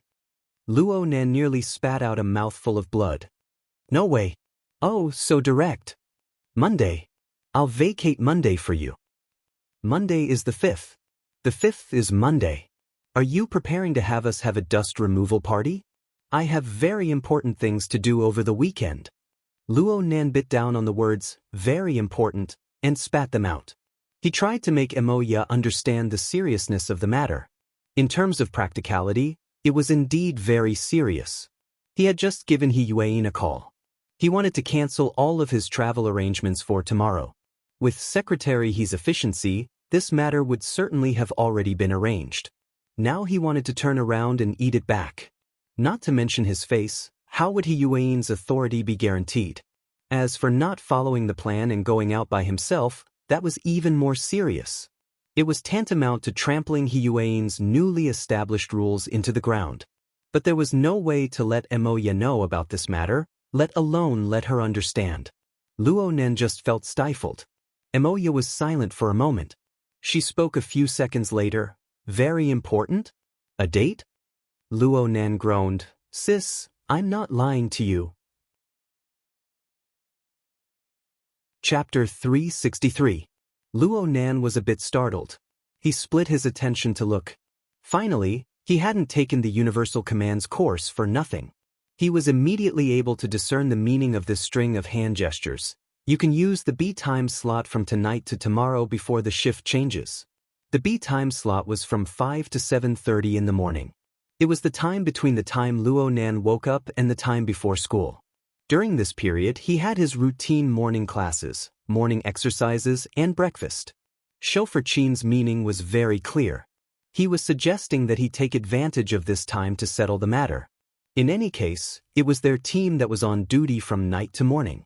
Changing the mission at the last minute was not a big deal. Luo Nan's mind stirred. Tomorrow morning was not an option. His aunt's house was in the Nade district in the east. From there to the River Wu district, he would have to pass through more than half of Xia City. But now, they had not even left the River Wu district. If they made a sudden turn, they would arrive in at most 10 minutes.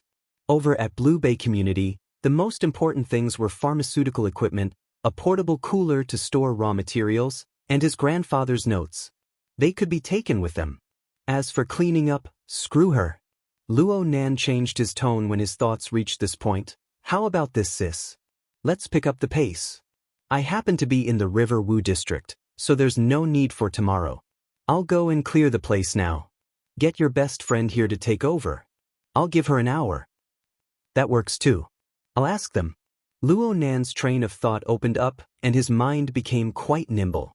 He continued to revise his plan. It's fine if she doesn't come over tonight. I'll change the security door to a secret key mode. I'll send it to you later. You can be the second passer, and everything will be fine. Very good. Emoya gave him a rare compliment. You went to Acumen College. Even though you've been to the hospital a lot, your brain capacity has grown. Is there any explanation here? Scram. Luo Nan hung up the call in a bad mood. He couldn't help feeling a bit awkward. He nodded toward Driver Chin and expressed his thanks. Brother Chin, it's all thanks to you today. Chauffeur Chin smiled and spoke for the first time tonight. Let's go next, Blue Bay Community. It was more or less the same as Luo Nan estimated. The security car only took 10 minutes to drive into the parking lot of Blue Bay Community. Chauffeur Chin abided by his duty as a bodyguard and got out of the car to walk with him. There were not many accidents in the world. At least tonight was normal. 2 minutes later, Luo Nan returned to the small nest he had been away from for over a month. This was the only real estate under his name. It was inherited from his father who had gone missing. The cleaning party, that Emoya mentioned was actually an exaggeration. With the AI butler in charge, even though he hadn't been back for more than a month, the house was still clean and tidy. There wasn't even a speck of dust in it. Emoya gave him a call as he was heading upstairs. Her best friend just happened to be unable to make it in time, so she directly used Luo Nan's secret passcode method. In this way, Luo Nan didn't plan on staying here for a long time.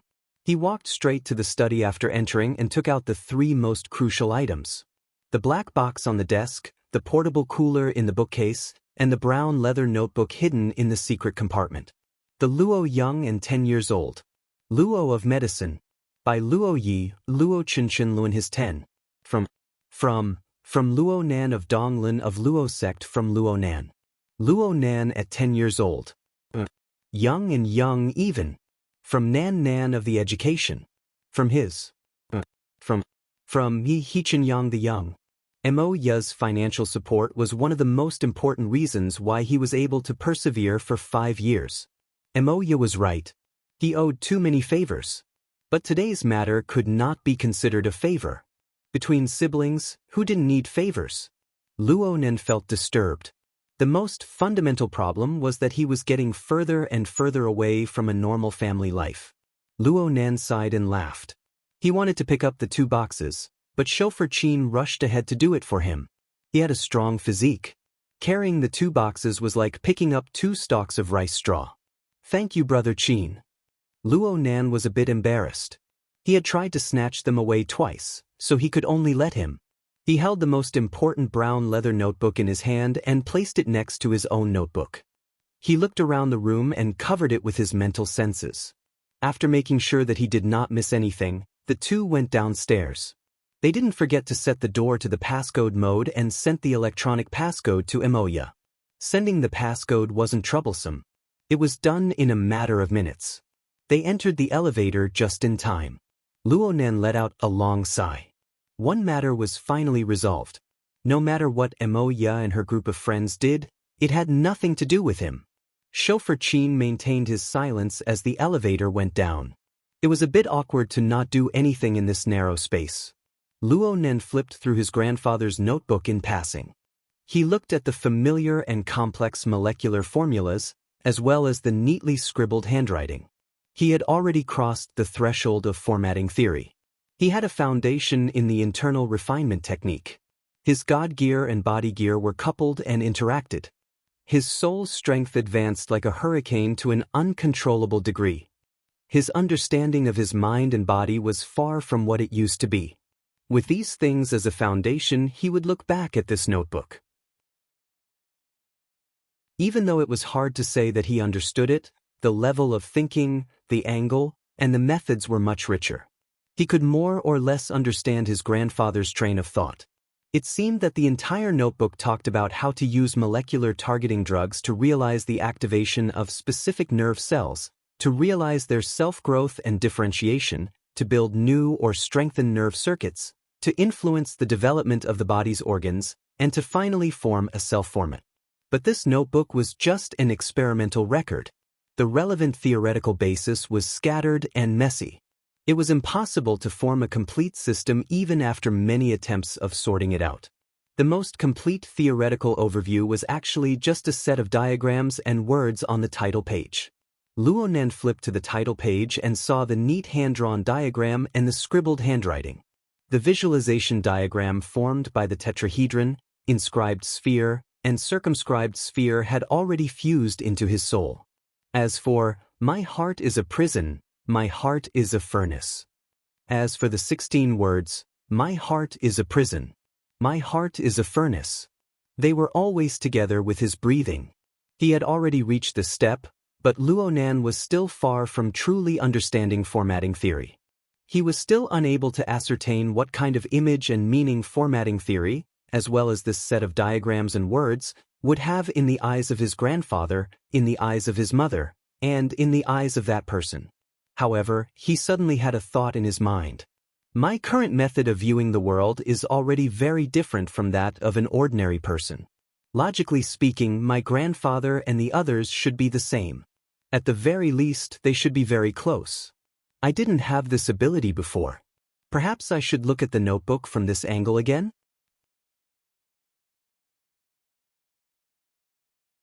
Chapter 364. Sorry. Luo Nen rushed out in a rush. The metal door sensed a human body and opened to two sides. Driver Qin followed him out, but he still didn't say a word. It was as if nothing had happened. The couple cautiously avoided a certain someone who was suspected to be mentally ill. They took the elevator up. In the end, Luo Nan was shy. It was hard for him to avoid feeling awkward. He repeated his previous words, "Sorry, Brother Qin. I was distracted." Driver Qin continued to smile. "It's fine, Mr. Luo. Shall we go back now?" "Yes, let's go back." Luo Nan closed the notebook as he spoke. He didn't dare to look at it anymore. Cultivation, gear, outsourcing, security threats, and various other matters were all squeezed together. If he were to study more notes, he wouldn't be able to endure it even if he were to be torn into 3 pieces. But when he sat in the car, Luo Nan was unable to endure the silent atmosphere brewing. All sorts of thoughts came one after another, and some of them were quite reasonable. The gym master taught me about the root receptacle, root nature, and root trigger. They can distinguish one's innate talent and temperament. They can resonate with the life sketches. The 9 orifices 6 roots internal refinement technique is a method of tempering one's body. It can form a more realistic self-portrait. Grandfather's notes mostly record targeted drugs that affect the human nervous system. If I don't consider the issue of theoretical control and purely use it as a reference, perhaps there might be some progress? Oh my God. I can't hold it in anymore. What should I do? Luo Nan picked up the folded notebook and slapped his forehead. He was vexed and yearning. The emotions bubbled up from the bottom of his heart, wave after wave, making him restless. He wanted to verify his thoughts, but he didn't know where to start. This time, it wasn't because he was at a loss. It was because there were too many places to start. Yes, the light of inspiration in Luo Nan's mind was like lightning in a thunderstorm. It flickered fiercely in his mind, forming hundreds and thousands of streaks in an instant. They were like golden snakes dancing wildly, whipping at the tip of his heart. The more he thought, the more tormented he felt. Luo Nan sat in the front passenger seat, using the notebook to press against his head. In the end, he was defeated by the impulse of inspiration. He sucked in a breath of cold air and flipped open his brown notebook. Just as he was about to start scribbling, he still had a bit of rationality left in him. He flipped back to his own notebook and found a blank space. Then he started scribbling furiously. Classification technique, internal refinement technique, mind medicine, life sketches. Some of these related knowledge flowed smoothly, while some only existed in concepts. However, when they were connected, they unknowingly formed a vast and vague network that covered and explained everything. The spiritual light flashed like lightning, but the writing speed was still too slow. Luo Nan's 2 legs were trembling with anxiety.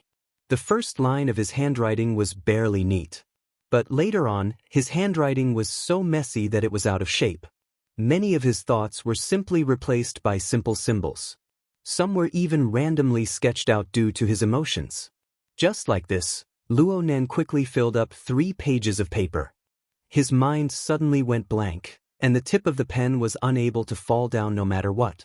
Only then did this burst of inspiration come to an abrupt end. Perhaps he had only remembered 50%. No, 30%. Beads of sweat seeped out of Luo Nan's palms, back, and forehead. He didn't care. He just flipped through the few pages that he had recorded from beginning to end.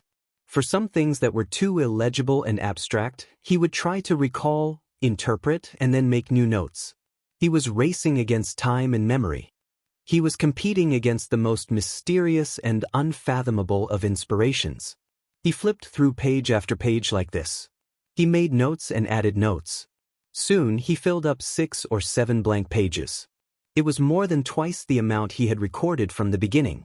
Then he flipped through the pages for the 3rd time. This time, the pressure was much lighter.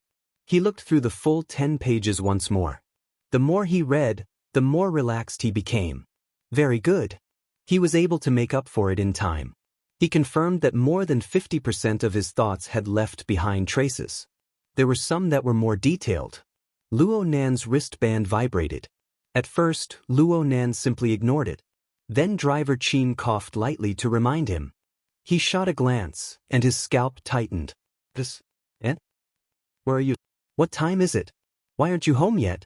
Mrs. Luo Shuqing's tone was very stifling. She was probably really angry. Luo Nan stared blankly. Where was he? He turned his head to look at the driver's seat. Driver Chin turned on the headlights, indicating that he should look at the sign in front of him. Luo Nan looked at the sign and read, I'm at Rongxing Street. Cough. I'm outside the community. I'll be there soon. Luo Nan only had time to confirm the time now. It would have been better if he didn't look. Once he looked, his face twitched. 23:47. It was almost midnight. Luo Nan was able to confirm that the security car he was in was already parked outside the community. He didn't know how long it had been there. Driver Chin sat quietly in the driver's seat. He maintained his silence until now. This was his usual style. Luo Nan needed to express his gratitude. Otherwise, he would have been disturbed in the process of retracing his inspiration. It would have been impossible for him to record 10 pages of inspirations. Brother Chin. Many thanks. Luo Nan's clumsy tongue revealed itself once more. He was stuck here. He didn't know what he should say for a time. Driver Chin laughed again. He spoke a rare long sentence. There has never been time for cultivation and training. Especially when you've just learned a new move. When I first started learning martial arts, I was scratching my head when I learned the skill from my teacher. I hated that I couldn't learn it the next day. When I developed my special ability, there was no need to even mention it. Driver Chin was good at understanding others. Luo Nan's awkwardness eased quite a bit. Besides, he was already at the entrance of the community. He wasn't in a rush to go back. With his current state of mind and his pile of luggage and medicine boxes, it was highly likely that he would be confiscated if he brought them back directly. Luo Nan slowly adjusted his breathing and calmed his state of mind. He casually asked about Driver Chin's situation. It could be considered a chat to relax. Brother Chin also dual cultivates martial arts and special abilities? Driver Chin nodded slightly. I first learned martial arts at Luha Gym. I inexplicably gained special abilities. Later on, my martial arts became more and more impure. I made my master angry. He spoke modestly, but Luo Nan was filled with deep veneration. Luha Gym. So Brother Chin is under Mr. Giant Arms. Mr. Giant Arms, whose arms were thick and solid, gave Luo Nan an extremely deep impression. His pure fleshly body penetrated through steel. His fist energy was perfect. It was truly inconceivable.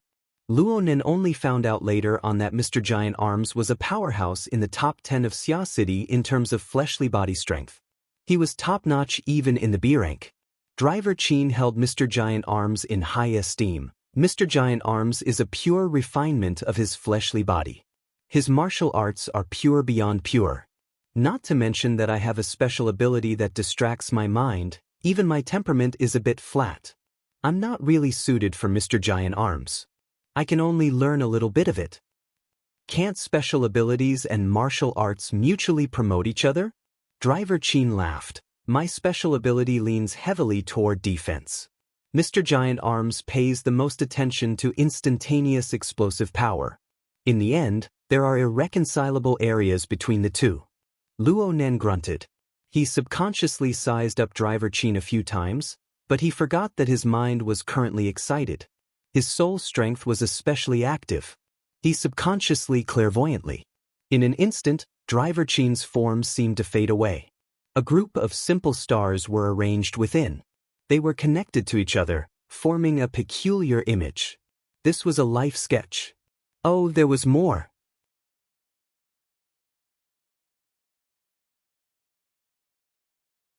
Chapter 365. Inside and outside of Chauffeur Chin's concise and abstract life sketches were countless sand-like stars. They flickered in and out of existence, radiating a dim light. Luo Nan could not help but compare the life sketches he had observed before. This was especially true for Cat Eyes and Zhang Yingying, the targets he had once focused on. Every star they presented was resplendent with radiance. The contrast with the gloomy void was extremely intense. It was like silver-white wax tears dripping down on a black paper. There were even lines connecting them that were hard to distinguish between real and fake. Such a scene was undoubtedly influenced by the visualization diagram. Looking at it alone, it was more like a group of abstract symbols. Only when these sketches were pieced together at a terrifying scale could one's senses no longer be entangled in the details. Only then could a hazy and magnificent scene of the starry sky be formed. Therefore Luonan called it a sketch. It was a sketch that had just completed the outline of the composition. The details had yet to be carved. As for the star atlas before his eyes, the greatest difference was reflected in the details. Hundreds and thousands of stars were distributed within a certain range. Their luminosity was different, and their star magnitudes were different. Some shone with dazzling light, while others could barely be seen. The limited and clear star atlas became complicated, but it also became vivid at the same time. Even the narrowest area was sketched with fine and believable details. It was like the clear atmosphere of a plateau, far away from the light pollution of a metropolis. It was like the gorgeous night sky. Luonan nearly forgot that this was just the body and soul frame of an ability user. The current Luonan was no longer like when he first sketched out his life sketches. He was gesticulating with his hands, but he had been staring at Chauffeur Chin for far too long. Even with Chauffeur Chin's calm nature, he could not help but cough in warning. "Oh, sorry." Luonan had repeated this word at least 3 times tonight. Luckily, Chauffeur Chin did not mind. He returned to his habitual silence and just responded with a smile.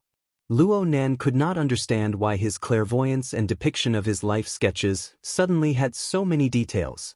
However, he knew that he should get off the car and go home. Luonan tactfully declined Chauffeur Chin's good intentions and got off the car. He took out 2 boxes from the trunk of the car. The notebook was tucked under his left elbow. It was a bit uncomfortable, but he could still walk. He bid farewell to Chauffeur Chin and went straight home. There was no one else under the street lamps as he walked along the community road. This environment was very suitable for his thoughts to fly. And Luonan's brain power unconsciously began to surge. Why was he interested in Driver Chin? It was because this person's words vaguely resonated with Jim Master Shio's root receptacle, root nature, and root trigger division. The awakened extraordinary power could be understood as the root receptacle. The problem of personality was in the category of the root receptacle. As for taking a different path from Mr. Giant Arm, it was the problem of the root receptacle.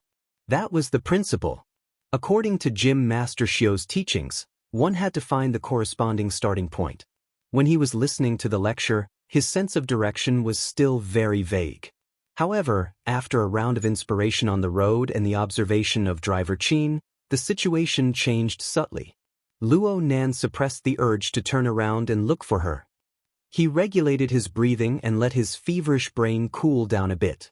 He first went to the detached garage outside his aunt's main house. This was a more common 3-dimensional garage for the middle class in the city. It was divided into 2 levels, and the 2 cars at home were placed separately. When in use, the converter could be activated to change the number of levels, and the car needed could be taken to the exit. The space was relatively narrow, and the function was also simple, so it couldn't be used to store junk. However, at the back of the garage, at the edge of the courtyard, there was a wooden door installed in the lawn. When the door opened, there was a staircase leading to the space at the bottom level. This was an underground storage room. It was said that Emoya had hidden it from her family during her Chunibu period. She spent over a year to dig it up by herself. Unfortunately, she had to pay a considerable fine to the community after her secret was leaked. Emoya, who was in her Chunibu period, was a standard female hipster. She treated this place as a tree hollow type of private space. Later, as she grew older, she stopped playing this game. She gave this place to Luonan, letting him store a few sensitive items. Luonan had been home for 4 or 5 years. He had been able to manufacture drugs independently, and he had been able to hide it from his aunt and uncle. This storage room was a great contribution. This was a favor. so he had to lower his head to Emoya. Luo Nan placed the box into the secret compartment of the storage room. He turned around and wanted to leave, but his thoughts stirred. He placed the 2 notebooks under his elbows into the secret compartment as well. The reason why Luo Nan didn't place 1 notebook but 2 was because Luo Nan was worried that he wouldn't be able to sleep tonight if he really took the notebooks filled with the imprints of inspiration back to his room. The good work and rest rhythm he had established during this period of time would be utterly destroyed.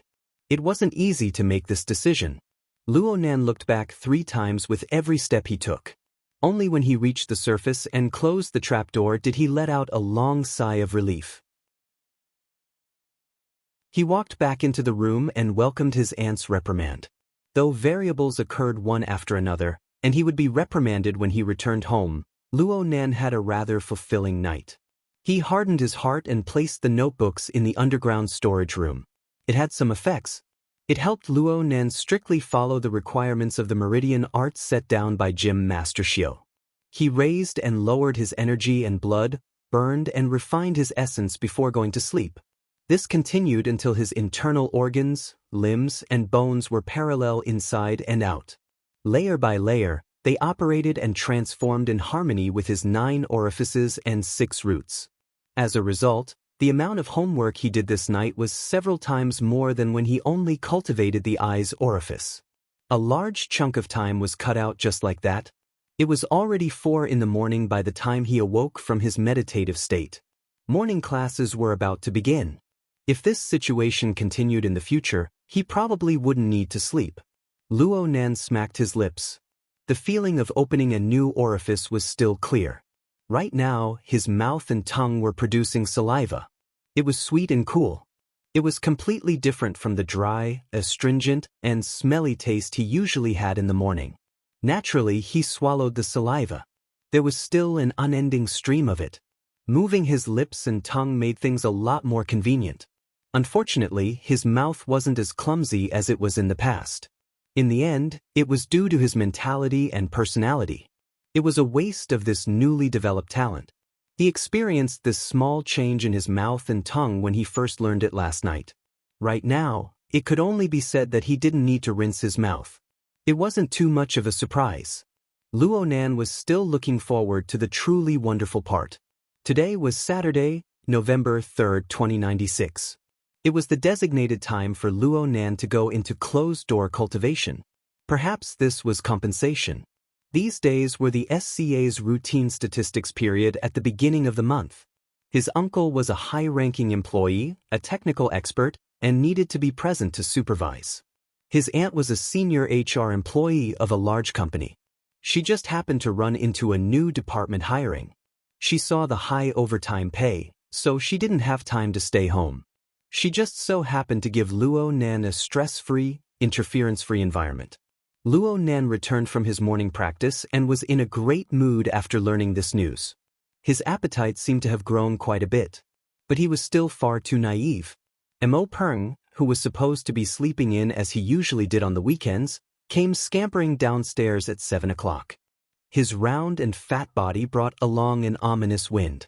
He saw that his parents weren't paying attention to him for the time being. He bluntly asked, Chapter 366. Without a doubt, Mo Peng was talking about the amusement plan of the Frost River Reality Cloud City Water Village store.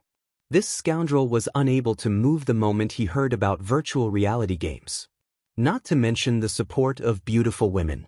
He seemed to be pestering Luo Nan endlessly. Luo Nan really did not have the energy to argue with him. He could only use delaying tactics. The students will all go home on the weekends. Who would go to the large living area to hold a party? Yeah, then next Monday. Hey, are you urging me to skip class? Mo Peng had the heroic feeling of risking his life to accompany Luo Nan on the surface, but he had the wretchedness of shifting the blame to someone else. Luo Nan went directly to the dining room. He used his aunt and uncle as a shield to escape from Mo Peng's pestering. Mo Peng hurried from behind. Next Monday. Next Monday. It's a deal. Luo Nan responded carelessly, but he could not hold back his evil thoughts. If you talk any more nonsense, I'll call Zhang Yingying over and have that sister properly fix you up. They finally made it through breakfast. Mo Peng was someone who could not stay idle. Other than sleeping in on the weekends, he had a rich and colorful life. He was the first to go out. Then his aunt and uncle left one after the other.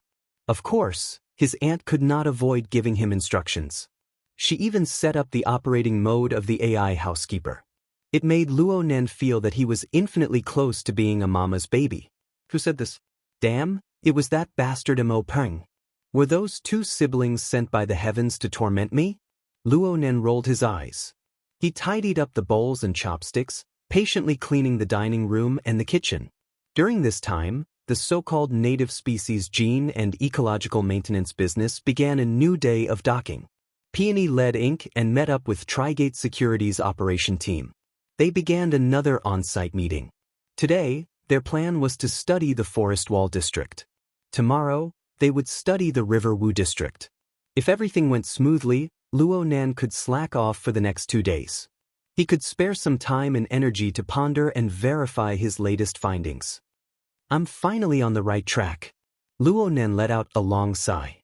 He went to the underground storage room next to the garage and retrieved 2 notebooks. Then he went into his bedroom, determined not to come out for a day. Luo Nan sat cross-legged on the bed in his bedroom. He flipped through the pages filled with countless inspirations. He had only taken a few glances when his blood boiled with emotions. It was as if a fire had been lit in a well that was overflowing with oil. It burned with a rumble once more. Luo Nan took a deep breath.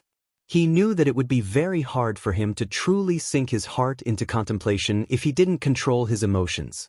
However, he had already suppressed it for an entire night. He wished that he could tackle this problem even in his dreams. Suppressing it again was easier said than done. It's better to disperse than to block.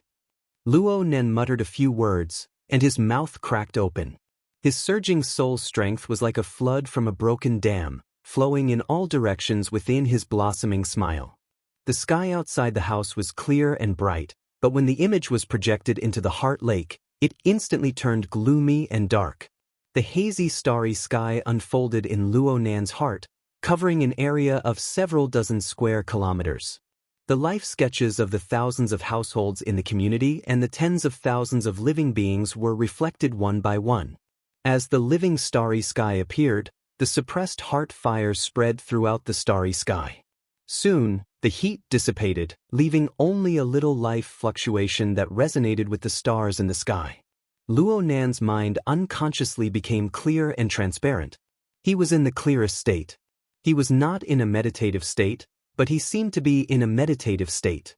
He sensed the interference and resonance between himself and the lives of others, and a direction of action naturally jumped out. He didn't get tangled up. He took advantage of the situation and the center of the vast Star River. The visualization diagram that belonged solely to him naturally appeared. The structure of the tetrahedron, the inscribed sphere, and the outer scribed sphere corresponded with the tens of thousands of life sketches. They converged together. The long river of starlight flowed over the format pyramid. It seemed to completely submerge it, and a clear hierarchy appeared within the format pyramid. It was orderly and not chaotic in the slightest. Ever since that night at Frost River Reality, Luo Nan's format pyramid had already merged with the Star River converged by the life sketches. However, it was also relatively independent. It seemed to act according to its own rules. Only when the domains clashed would the format pyramid's dominance become clear. But this time, the towering and unmoving format pyramid seemed to undergo a subtle change under the radiance of the tens of thousands of stars. There should be a change. Luo Nen spoke to himself in his mind. His way of thinking had undergone a substantial change under the assault of countless rays of light and fire. The format pyramid, the foundation of his body and soul, had to undergo a corresponding change in order to prove that it was real. Luo Nan's telepathic light shone from above, probing the visualization diagram inside and out. What was originally a fuzzy feeling turned into a clear understanding. The format pyramid of the past was a simple combination of geometric figures. It could be considered a conceptual expression. But now, this group of figures had a few more details. Points, lines, and planes were joined together, revealing the conformation of light and shadow and an even more marvelous texture.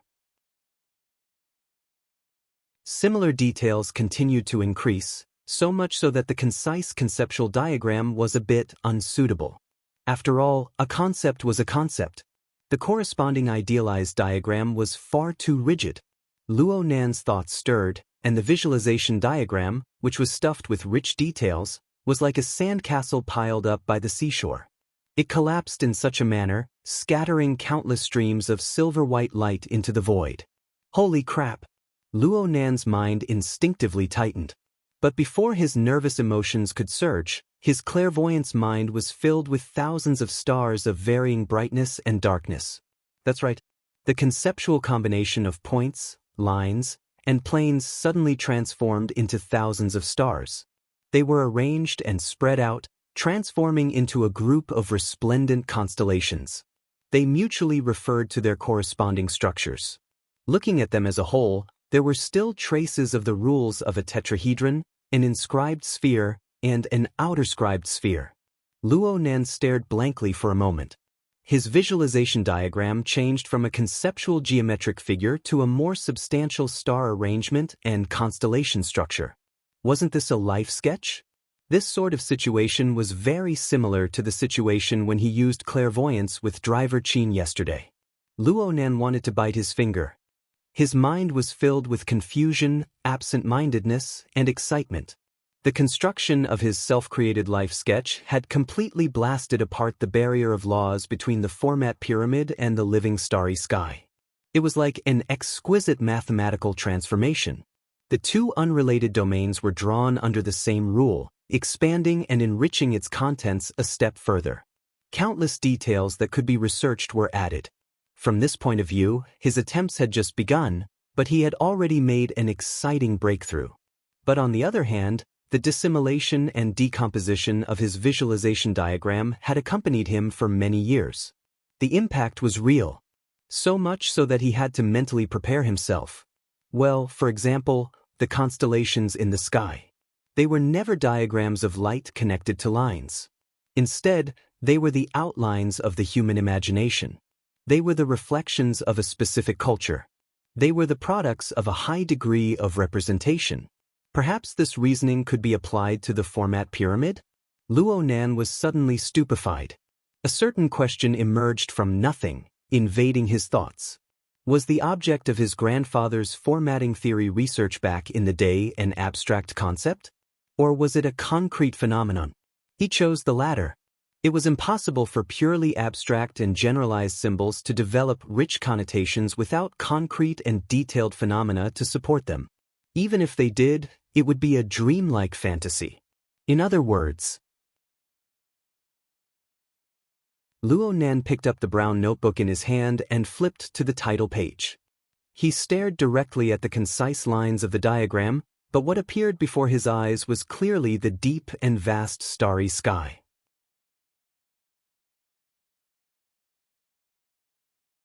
Chapter 367. The starry sky on the title page was obviously just an illusion, but the changes in the format pyramid were real.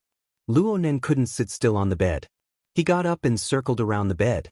He had an intense premonition. He had studied formatting theory for over 5 years. Perhaps it was only now that he truly touched upon the threshold of his grandfather's core research. What should I do next? What should I do next? Luo Nan's mind was originally quite clear. He had made preparations for today's closed-door training to tackle difficult problems. But he never expected that his beginning would go so smoothly. It went so smoothly that he lost control. After the format pyramid transformed into a star atlas, all of his previous plans were completely nullified. He needed to sort out a general train of thought based on his new structure. But the true problem was that it wasn't that he had too few ideas. It was that he had too many. He threw himself onto the bed and picked up his split-page notebook. He wrote and drew in a venting manner. Soon, another 6 or 7 blank pages were filled with words, diagrams, and symbols. And there were still endless impulses that tried to jump out from his brain. Luo Nen never thought that he would be stuffed to death by inspiration one day. It was already 11:30 by the time he recovered from his work of memorizing inspiration. The AI butler followed the design program and made lunch. It invited the only diner in the house to the table. Luo Nen had been evaporating his brain power for the entire morning. His consumption was extraordinary.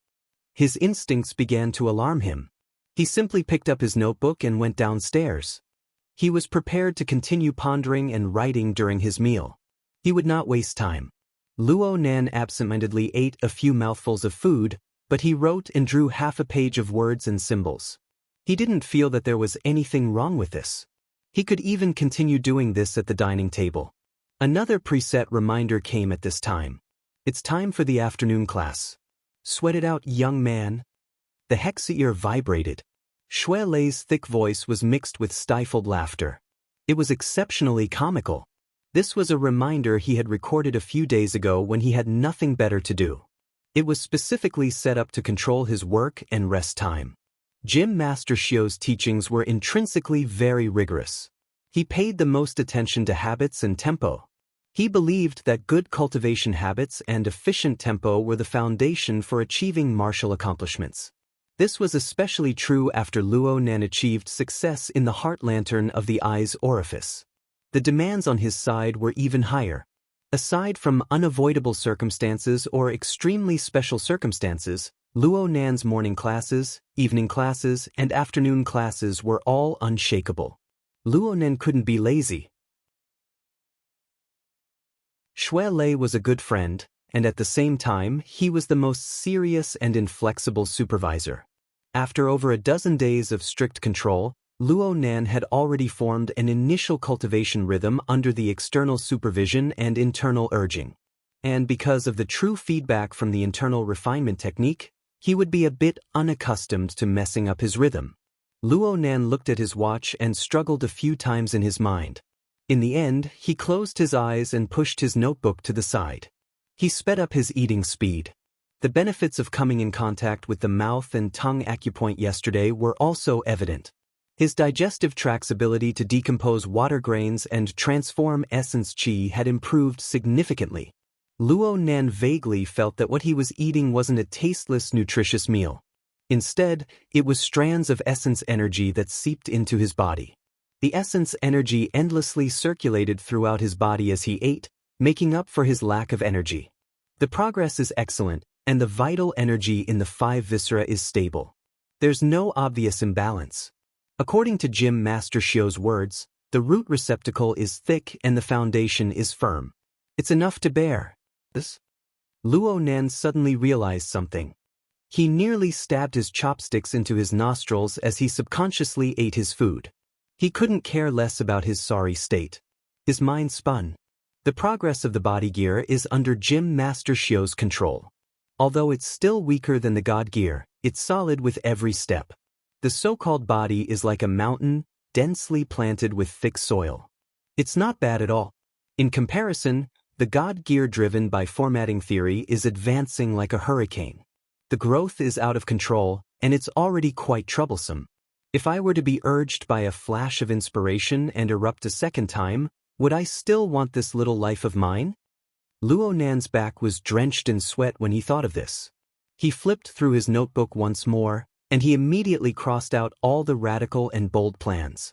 Then he searched for the relatively conservative plans that advanced step by step and carefully pondered over them. That's right. My root receptacle isn't thick in the research of formatting theory. My root nature is unclear, and my root trigger is advanced. I need to carefully sculpt and solidify my foundation before I make any plans. In this way, the idea of turning sketch into sketch is quite appropriate. Luo Nan slapped the table and made up his mind. He poured the food into his mouth in a few mouthfuls, tidied up a bit, and went upstairs for his afternoon class. Luo Nan performed a round of cultivation. The vital energy of his 5 viscera circulated, and the light trembled of his muscles, skin, and flesh. Luo Nan very naturally captured a moment of calmness and calmness. He took advantage of this moment to switch to clairvoyance towards the living starry sky. He began his afternoon research. Compared to the flashes of inspiration and the successive bursts of intensity in the morning, his mind was set in the afternoon. His state of mind was much calmer. He just quietly observed this marvelous and gorgeous starry sky. However, he didn't use the logic of formatting theory. Instead, he used the eyes of a painter. Luo Nan had first pondered over the drawing method of life sketches. It was a time of great danger. The argument was made in haste, and time was tight. He exhausted all of his accumulated knowledge at the time: the out-of-body experience, the pattern and rhythm of soul breathing, the understanding of configuration, the operational structure of energy and information. This included his many years of sketching skills, his experience in drawing thousands upon thousands of sketches, and his keen grasp of a character's characteristics. Luo Nan was able to integrate super complex elements to complete such a magnificent masterpiece. It was enough to be proud of. But from the harshest point of view, there was always a difference in judging standards between a rushed work and a meticulous work. In the end, a life sketch was just a sketch. It was a rough impression captured through the use of sketching techniques. Composition, proportion, structure, and all sorts of details were far from perfect. Needless to say, Luo Nan was still lacking far too much at the time. He didn't have the ability to bear the burden. He didn't have the insight and experience. But now, through learning from Gym Master Xiao, cramming in the basic knowledge of the inner world, and practicing the coupling effects of the God gear and the body gear, Luo Nan patched up one flaw after another. He was like a young painter who had achieved minor success in his craft. Luo Nan turned his head and looked at the draft he first practiced with. It was too horrible to look at, but he knew where the flaws were and how to fix them. The overall order of the living starry sky existed, but the precision of the diagram was lacking. The image was large and impractical. It had already formed a basic mold, but there was practically no room for refinement. If Luo Nan wanted to fix it, he would have to transform the star atlas into the format pyramid and the star atlas into reality. These were his directions. Luo Nan slowly adjusted his breathing. The starry sky pieced together from the life sketches was like a newly completed composition. A draft of the structure was just waiting for him to use the tip of his brush to outline even more exquisite layers of light and shade, to reveal even more crucial details.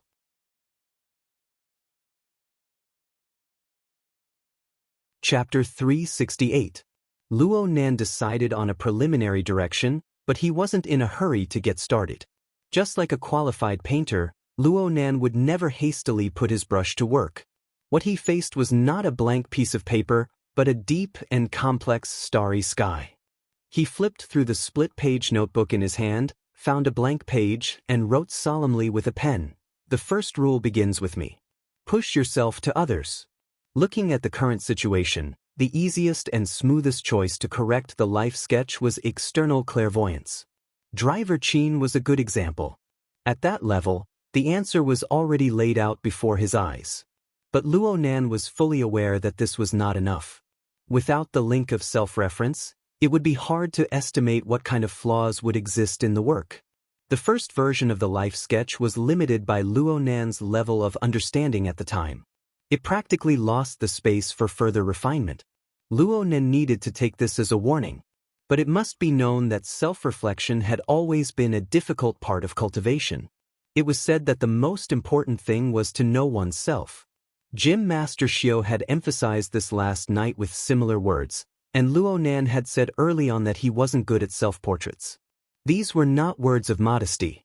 Of course, looking at it from another angle, high consumption often represented high returns. Although this method was difficult, it was a process of defining principles and standards. Only by polishing oneself would one be able to reflect external objects more clearly. The essence of the root receptacle, root nature, and root trigger subdivision techniques taught by Gym Master Xiao were here. Luo Nan chose a path that was difficult at first, then easy at the end. He needed to climb the steepest peak.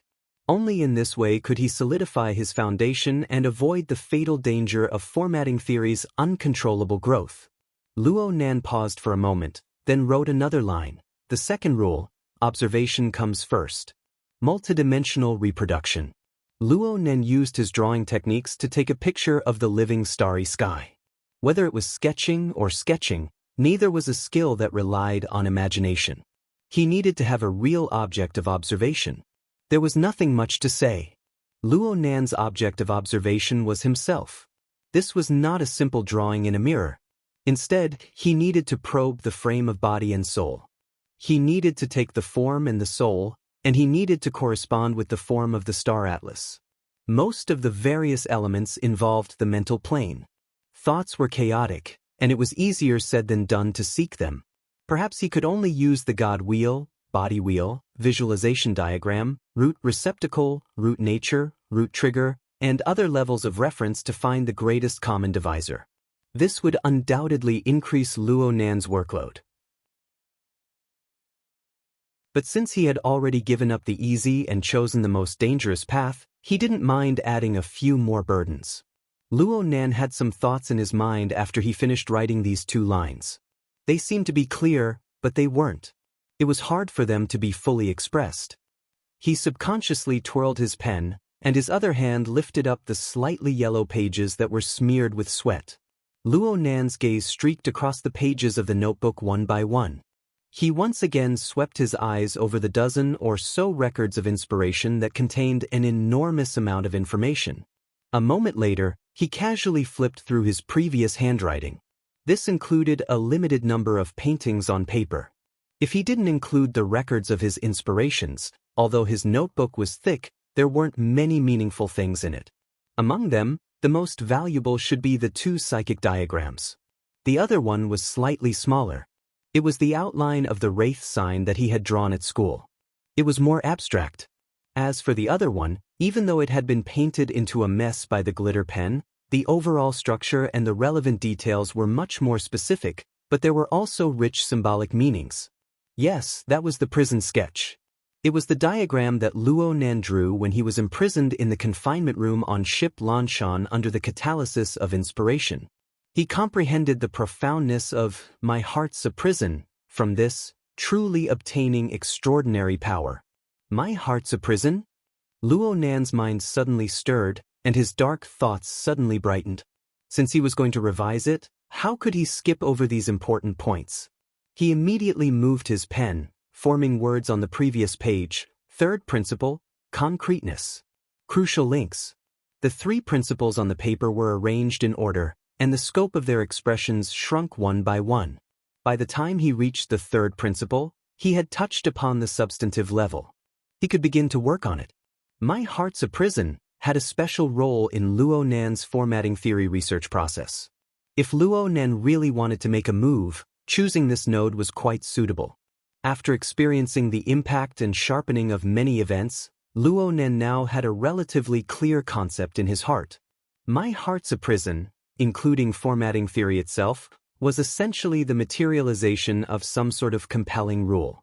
It was just like what he sensed from the depths of the mental plane during the incident at Frost River Reality. It was an inconceivable order frame. It was internalized into the structure of a person's body and soul to achieve the final result. Luo Nan found a more appropriate explanation of Eastern metaphysics during the time he was learning from Jim Master Shio. One with the world. There was a similar statement in the classical scriptures. It was said, "Man follows the earth follows the heaven follows the Tao, and the Tao follows nature." All right, he had to admit that the words of Eastern metaphysics were far too rich in meaning. There were often many interpretations. It was very likely that he would be led into a ditch if he were to chew on the words one by one. He simply used this kind of imagery to draw a classical visualization diagram on his notebook. It was a combination of a tetrahedron, an inscribed sphere, and an outerscribed sphere. The inscribed sphere symbolized the self format, the outerscribed sphere symbolized the heaven and earth format, and the tetrahedron in the middle represented the societal format. From the perspective of a pure cultivator, he could temporarily discard the societal format. He could pay more attention to the relationship between the self format and the heaven and earth format. However, this topic itself was far too large. It didn't conform to the principle of concreteness. Luo Nan simply discarded it. He no longer considered the overall framework. He only sculpted the details. In other words, he gave up on the large topic of how to create the heaven and earth format. He chose the following branch: how to manifest the creation of the heaven and earth format with the self format. It seemed to be too large. Then he continued to choose. As he went down the levels, Luo Nan's mind became clearer and clearer. The basis for his choice became clearer and clearer. He didn't even need to think about things like fundamental theories. Right now, he had yet to reach the level of explaining phenomena and forming theories.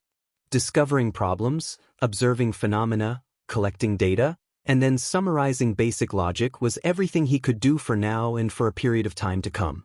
If he were to start from the basic phenomena, there was a fact that was very clear. What was Luo Nan's most substantial gain after comprehending "my heart's a prison"? A low crashing sound rang in the quiet bedroom. The answer was the heavily chained crow. This inconceivable materialized image had helped Luo Nan's soul leave his body. It had subdued the human-faced arachnid's avatar. It had accumulated his first bucket of gold. It had also grabbed Luo Nan and set him on the fast track of uncontrollable development. In that case, why would there be? Oh, let's give up on the why. Right now, Luo Nan just wanted to know what sort of shape the heavily chained crow would take after he pulled it out of the format pyramid after the star atlas transformation. What sort of changes would occur? This was the first lesson of his observations.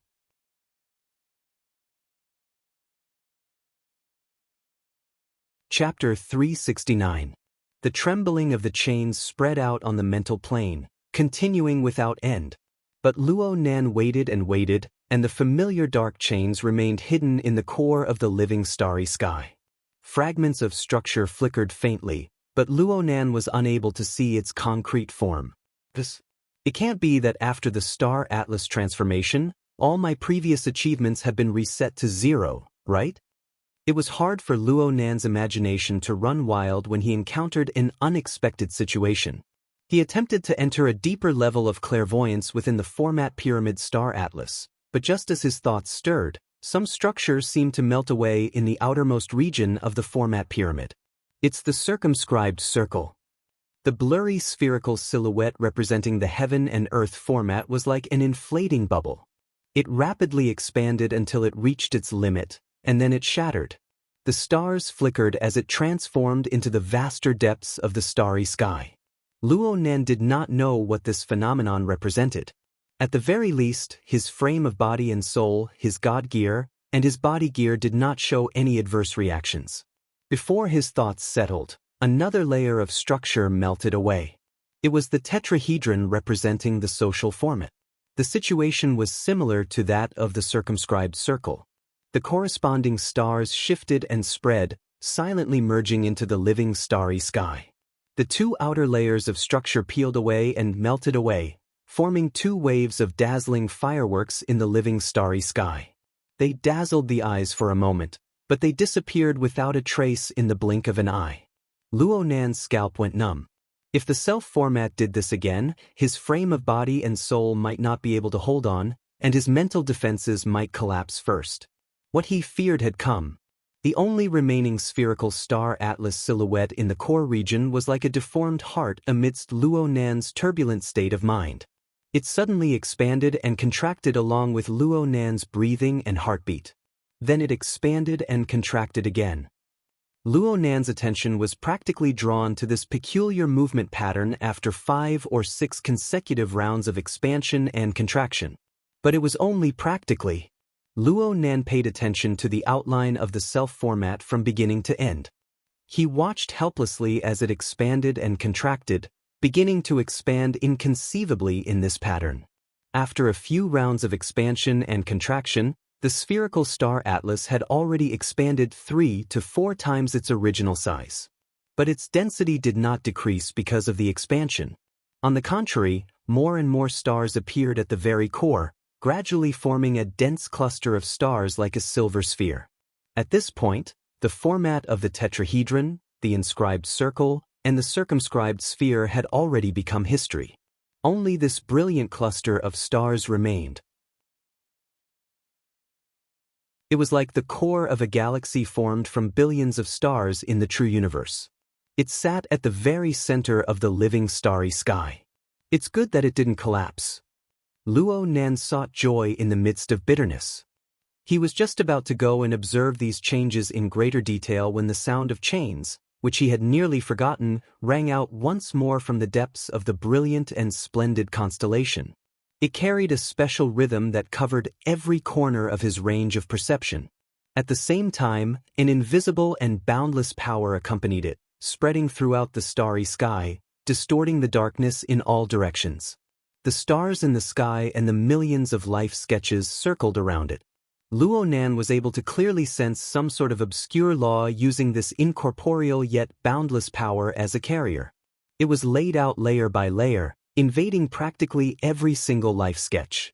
A headache and dizziness were Luo Nan's first reactions. This was because the first thing that was impacted by this rule was his general knowledge of the basic spatial order around him. The living starry sky was distorted. The near became far, and the far became near. It was originally at the top, but it suddenly fell to the bottom. The corresponding understanding was completely destroyed. It couldn't go on like this. If a painter could not even understand the most basic concept of space, then his painting would basically be meaningless. Luo Nan hoped to restore his cognitive order. He deeply sensed the living starry sky, using interference power to borrow the material plane to anchor his position anew. For this reason, the God gear and body gear interlocked and rotated. The spiritual light of the eye's orifice transformed into a heart lantern. It drove the energy of his internal organs, and it cast itself towards the boundless starry sky of the mental plane. The results of clairvoyance became more and more subtle. The boundless Milky Way had hundreds and thousands of constellations. They naturally resonated with the heart lantern of the eye's orifice, but they were all different. Some were dim and lightless, while others became especially eye-catching. Whether they were bright or dark had nothing to do with the distance between them in physical space. It was even more chaotic. Luo Nan was already riding a tiger, unable to back down. He could only continue clairvoyance. The heart lantern transformed into a beam of sensing light, making contact with the glittering targets one by one. In an instant, the warped distance of physical space became meaningless. The heart lantern of the eye's orifice was like a beam of light that descended from the heavens. It pierced into the more practical world of reality from the mental plane. Darkness assaulted Luo Nan's face, but it was pierced through in the blink of an eye. The barrier between the material plane and the mental plane was already weak and powerless before Luo Nan. Under the illumination of the heart lantern, the light and shadow of reality interweaved and combined, reflecting a fuzzy figure that gradually grew clearer. And so, Luo Nan saw a majestic black man. His upper body was bare, and he quietly sat cross-legged in a secret room. He was like a statue. His pitch-black skin was covered in a layer of dense beads of sweat, and the distinct lines of his fascia and muscles were trembling. It was clear that he was not as tranquil as he appeared on the surface. Luo Nan recognized this person. He was Black Tiger Base. He was the vice commander of the Knights of Equity of the Order of Justice of Xia City. He was an expert with an extraordinarily powerful fleshly talent. During the incident at Frost River Reality, this fellow was a fierce general under An Weng. He was an enemy of Luo Nan's side, and he fought brilliantly against the Ears of Truth, Fairchild. But in the end, he was used as a sacrifice by An Weng to release the power of the Scales of Truth. During the sacrifice, the element of chaos was replaced, causing Baize's foundation to be nearly completely destroyed. In the end, Fairchild, who cherished talent, saved him. Fairchild then requested Luo Nan to lend a helping hand, entering the order frame to maintain his livelihood. Baize relied on Luo Nan's order frame to survive. In this sense, Baize was also one of Luo Nan's believers. But Luo Nan did not have the power to control this wild and unruly fellow. He had no interest in ordering him around.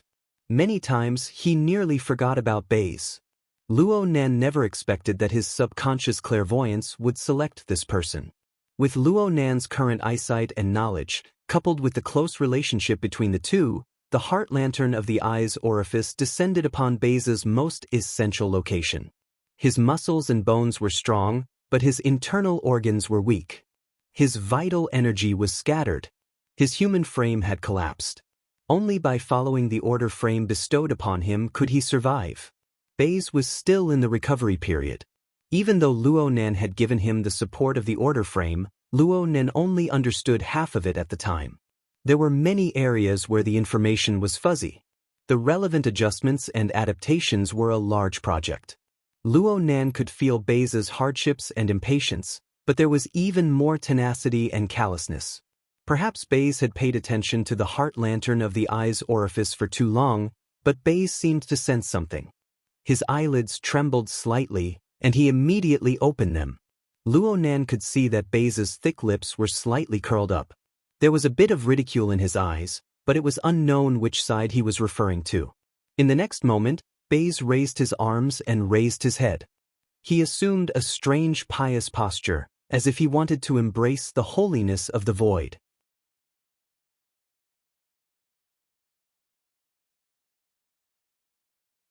Chapter 370. Oh, this wild and unruly fellow. Luo Nan didn't go so far as to consider himself a god. He wouldn't lose his bearings just because of a few words from Baze. The light of the heart lantern of the eye's orifice pointed directly at Baze's essence. Luo Nan naturally used the division technique he had just learned from Gym Master Xiao. Yes, there was also the relevant information that Fairchild had told him before he left. Luo Nan had a general judgment of Baze. This fellow pursued power without end. There was only power in his eyes.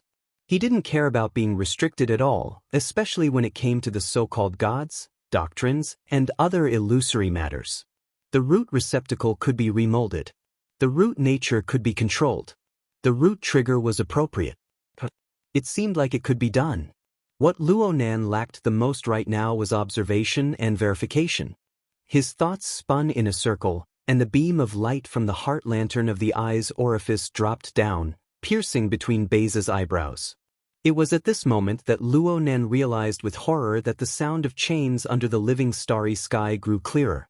The incorporeal and boundless power merged with the beam of light from the heart lantern of the eye's orifice.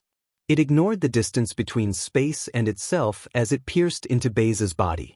The interference power of the heart lantern was not worth mentioning in front of a powerful B rank. However, the marvelous power of distortion it carried was instantly displayed on Baze's body. Baze's reaction was huge. His cheeks contorted, and the muscles of his body violently twitched. Even so, Baze opened his mouth to reveal an ugly and unbridled smile. Bang! The hard bed beneath Baze inexplicably split open. Dust flew everywhere. He stood up and landed on the ground. He staggered a bit, but he still maintained a posture of stretching out his arms and raising his head. He looked more like a fanatic than anyone else. In reality, this fellow was just excited. He only believed in power that belonged to him. Baze's foundation had been corroded by the chaos element, and he had been repeatedly tortured by the half-baked rule that Luo Nan had given him. He was at the weakest point of his life. His internal organs, muscles, bones, skin, and flesh were only in shape. His functions were scattered.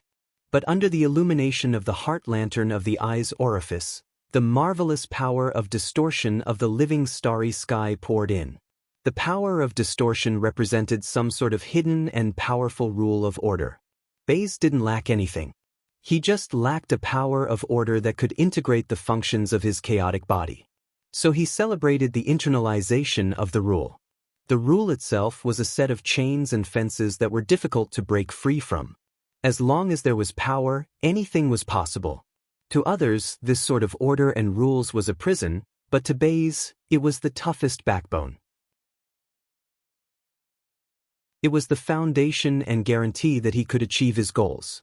Baze staggered 2 or 3 steps before he managed to steady himself. His eyes were ferocious and glowed with a green light. After holding back for more than 20 days, this guy was like a hungry beast, looking for food in the wilderness.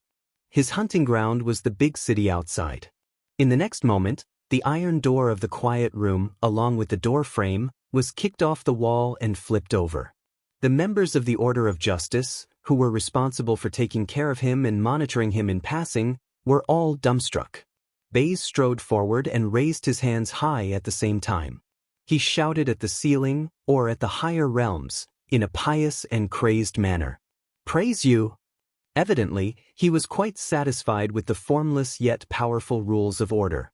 He felt that the power he had gathered at his current stage was worth the price he paid. The Order of Justice of Xia City was undoubtedly at its weakest right now.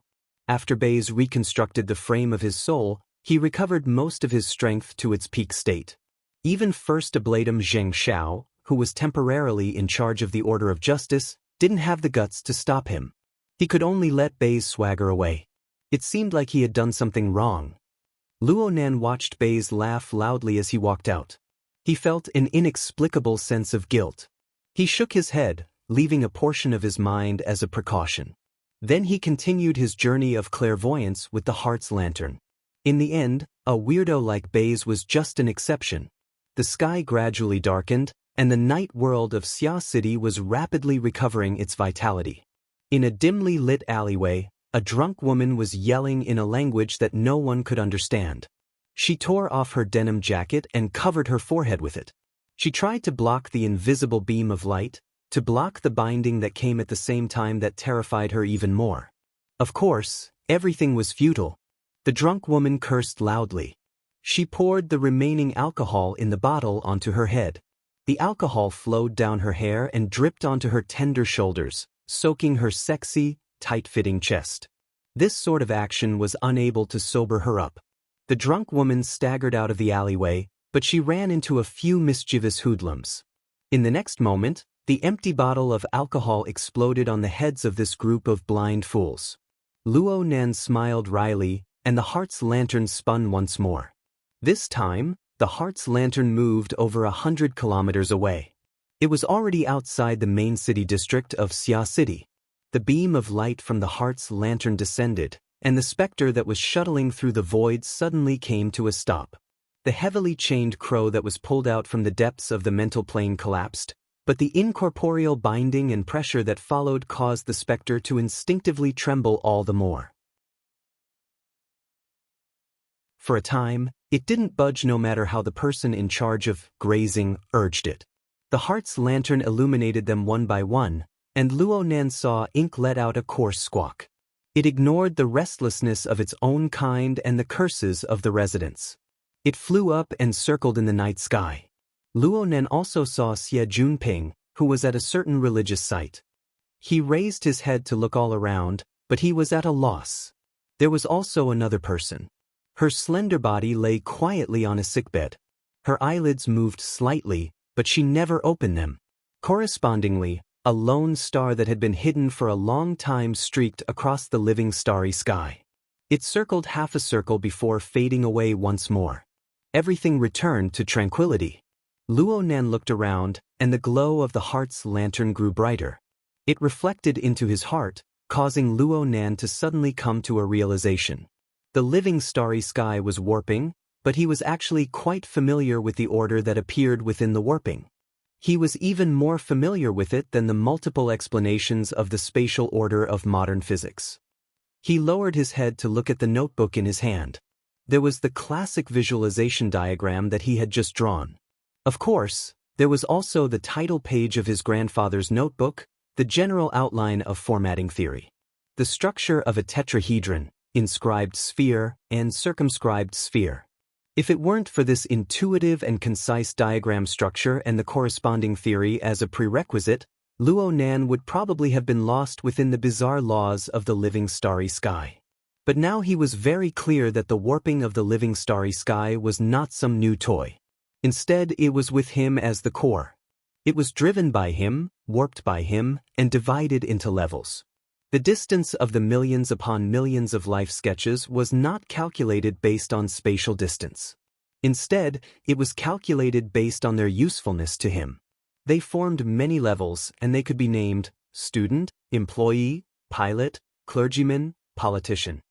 Yes, the intuitive structure of the Star Atlas format pyramid had melted away, but it was seamlessly integrated into the structure of the living starry sky. Its rules were no longer like geometric diagrams. After undergoing a high level of generalization, they appeared simple and intuitive. Instead, they were hidden deep within the living starry sky, appearing in an objective and subtle form. Perhaps Luonan was just a naive and clumsy student when faced with the boundless and majestic living starry sky, but he had long since obtained a standard answer.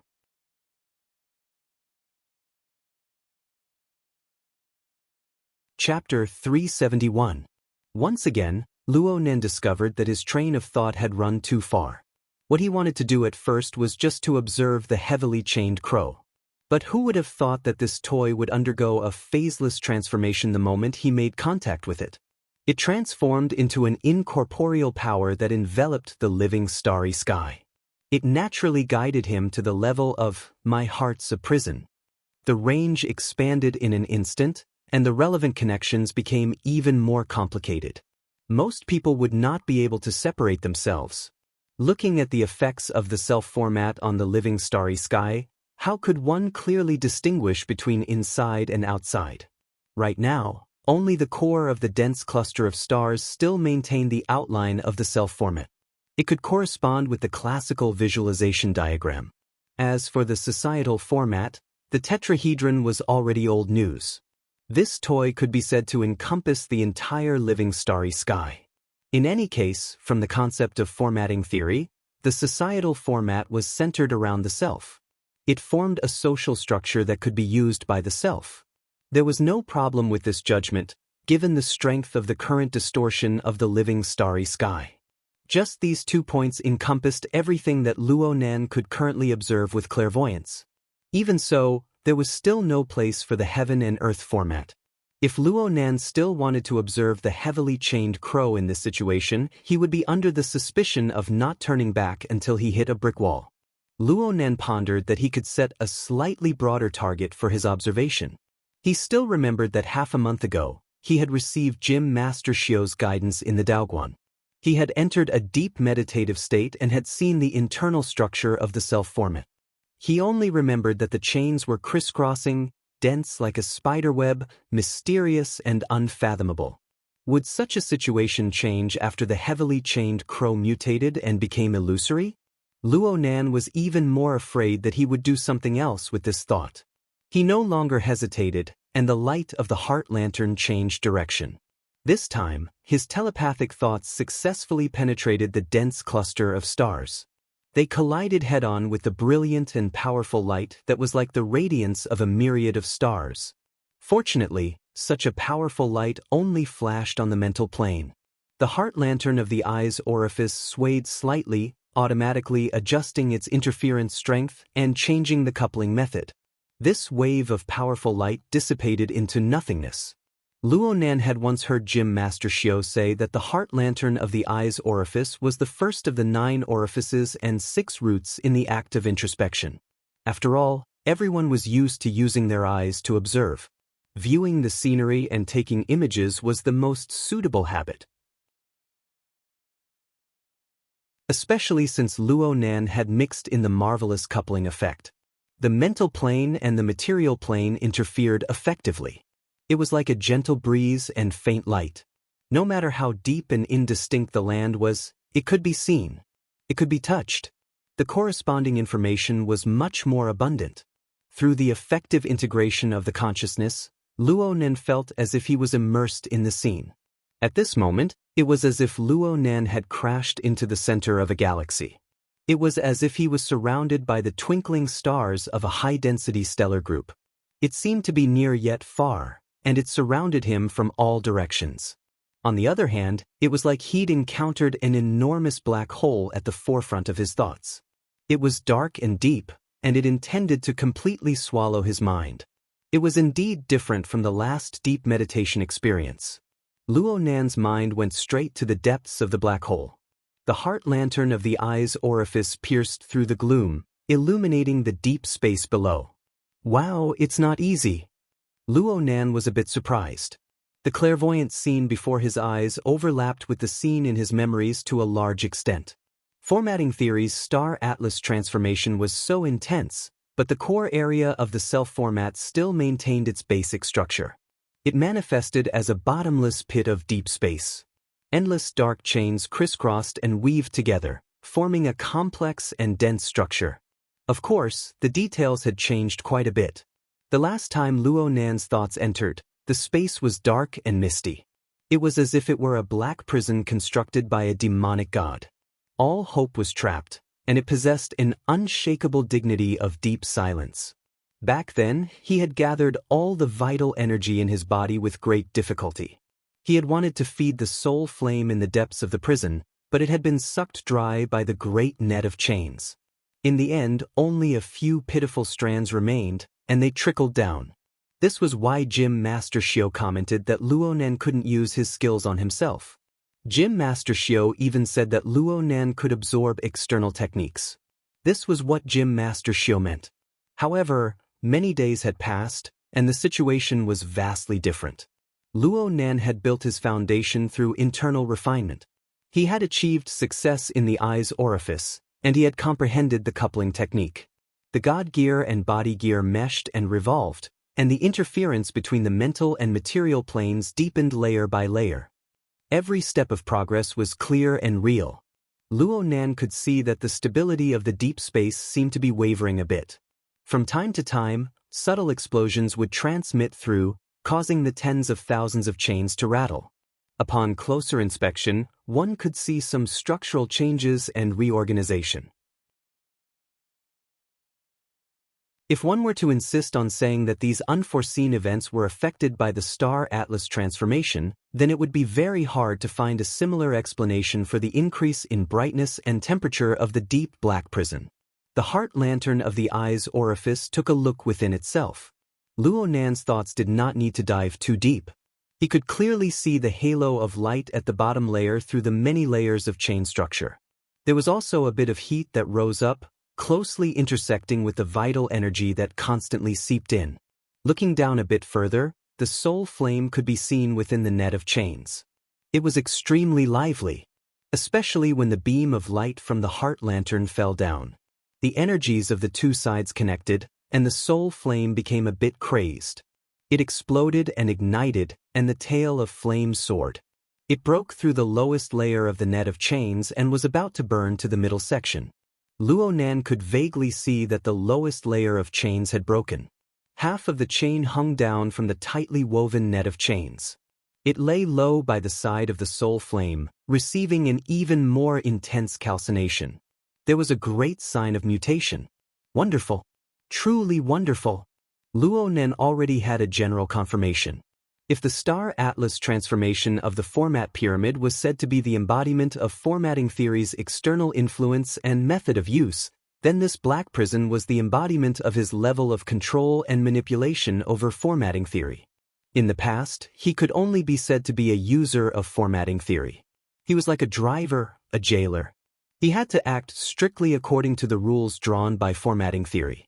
But the current situation was clearly reflected. No matter what sort of changes the Star Atlas transformation of the format pyramid brought, formatting theory, this external technique, was suppressing Luo Nan's core strength. It was shaking, and Luo Nan began to obtain more and more autonomy. His progress was without a doubt. Luo Nan couldn't help but let his imagination run wild.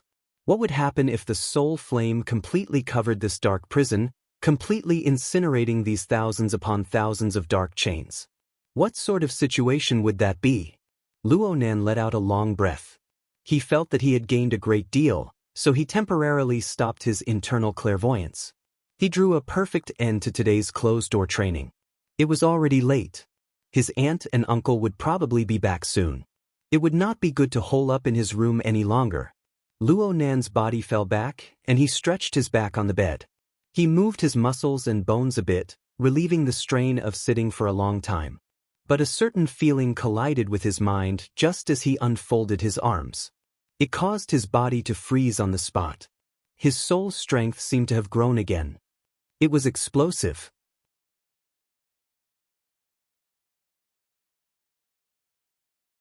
Chapter 372. What the hell?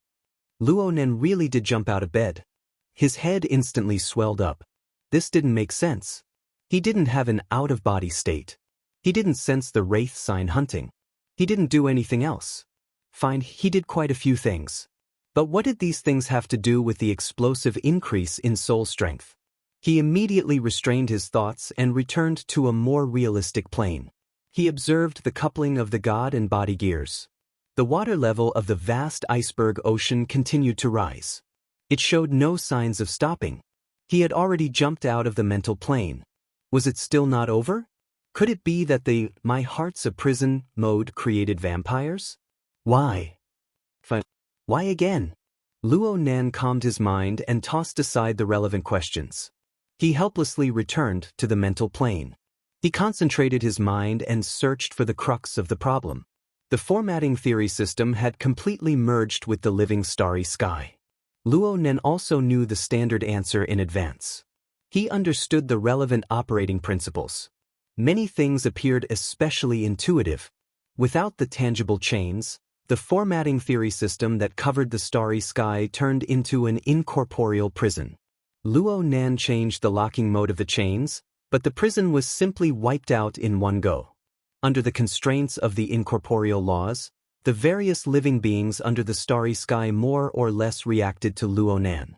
The vast majority of them had relatively small effects, but they could accumulate and naturally form a scale. Looking at it from this angle, Luo Nan suddenly had a hypothesis. It was just a hypothesis. The reason for the uncontrollable growth of soul strength. From the current state of the living starry sky, a complete formatting theory system was not just Luo Nan's single-person mode. It encompassed the vast structure of all living beings within the range of his perception. It was like a planetary system. Luo Nan was the sun at the center of the system. He possessed the greatest mass. He formed a gravitational force that attracted the other celestial bodies in the vast starry sky to revolve around him. A few of his believers interacted with him to a deeper degree. They were the planets, asteroids, comets, and so on of the system. The vast majority of people interacted with him to a very shallow degree. They were far away from him. They didn't even belong to this star system, but they more or less had a connection with him. If it was just a planetary system, then so be it. But there were many more links in the interaction between people. Using coupling theory to explain, the formatting theory system was composed of many gears, big and small, inside and outside, pieced together. Under the strict system of principles, they were all one, forming an exquisite internal structure. Each level, each rank, each group, each distinction. They interlocked with each other to form an exquisite transmission. In the end, all rivers converged to the core of the formatting theory system, which was Luo Nan's body. On a deeper level, the mode where multiple gears and gear sets worked together was like a gigantic machine that distorted the void. With it as the core, energy and raw materials were collected from various levels, and with that as the foundation, more and more soul power was produced. The function of this production line was too powerful, and there was no limit to it. It continued to produce until there was a relative overcapacity and an economic crisis occurred. Right now Luo Nan was facing a crisis of relative excess. Wasn't it good to have more soul energy? Of course it was good, but please give him the physique of an extraordinary first. Only then would he be able to completely digest and make use of it. What extraordinary physique! Of course, it was just wishful thinking, but since he didn't have it, it meant that he didn't have enough purchasing power. Even if he really needed it, he couldn't afford it. Even if they gritted their teeth and took out a loan to buy it, the long-term pressure of the interest would be enough to crush them. When production and consumption were out of balance, the crisis would naturally come. Luo Nan's brain began to go out of control at this point.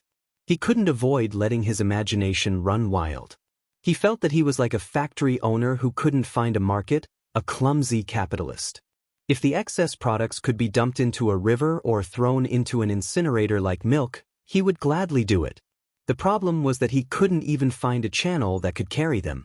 The void depository of the external neuron was once a deep lake, but now it was filled to the brim. As for a furnace that could incinerate soul power, it would be more refreshing to just admit that it was a hole in his brain. Luo Nan began to circle around the bed, but he couldn't completely shake off the influence of his brain. Of course, he didn't really want to find an incinerator. He just wanted to walk along the line of an economic crisis. With his newly acquired knowledge of mechanical design, he managed to come up with a strange idea. He should have intervened. A smart factory owner could completely change the function of the production line in a situation where he had sufficient capital. He could produce new products and open up new markets, even if he had to consume a bit more. TSK. It was said that he was purely observing, but in the end, he broke the rules again. But this idea that suddenly popped up was far too wonderful. He couldn't help but put in mental effort. He pondered over it. Actually, he didn't need to remodel the entire production line. He just needed to add one more link. He just needed to continuously consume the products of the work department. Burn and refine essence. This was Luo Nan's first thought.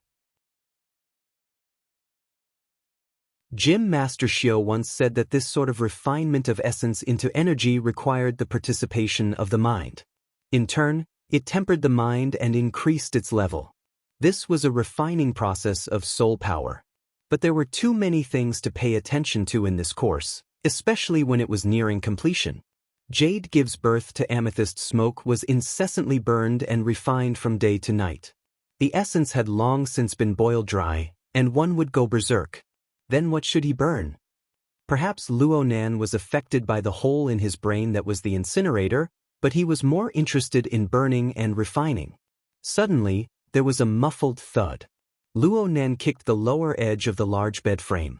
He didn't care about the pain. He vented all his strength into smacking the bed. Burn and refine the external neuron. The so-called reversal of true energy used the body gear as the lead to drive the God gear. With the addition of interference effects, it could completely consume soul power. And looking at it from this angle, the body gear was like fire. The external neuron, which possessed the hollow depository, did not store soul power. It stored a lake of crude oil. Wouldn't it be possible to find something by setting a fire on it? Hold on. Only now did Luo Nan have the time to hiss in pain. He rubbed his toes. The pain brought him a sense of crisis. He had to admit that this idea was too rash. There were no actual phenomena or data to support it. A single mishap would lead to an unsalvageable situation. He needed to do a few experiments and gather some data before making a decision. After all, the external neuron was not a part of his body. No one knew what would happen if it was burned and refined for an extended period of time. In this way, the production line transformation could not be carried out for a while. It was more practical to pour milk. How could he waste it? Consume it? Luo Nan scratched his head. The pain in his toes had weakened a bit. He sat back on the bed and subconsciously flipped through his notebook. He wanted to find inspiration to solve this problem. But unfortunately, inspiration was a thing. It would always appear when there were too many restrictive conditions. In the end, it was hard for his imagination to solve practical problems.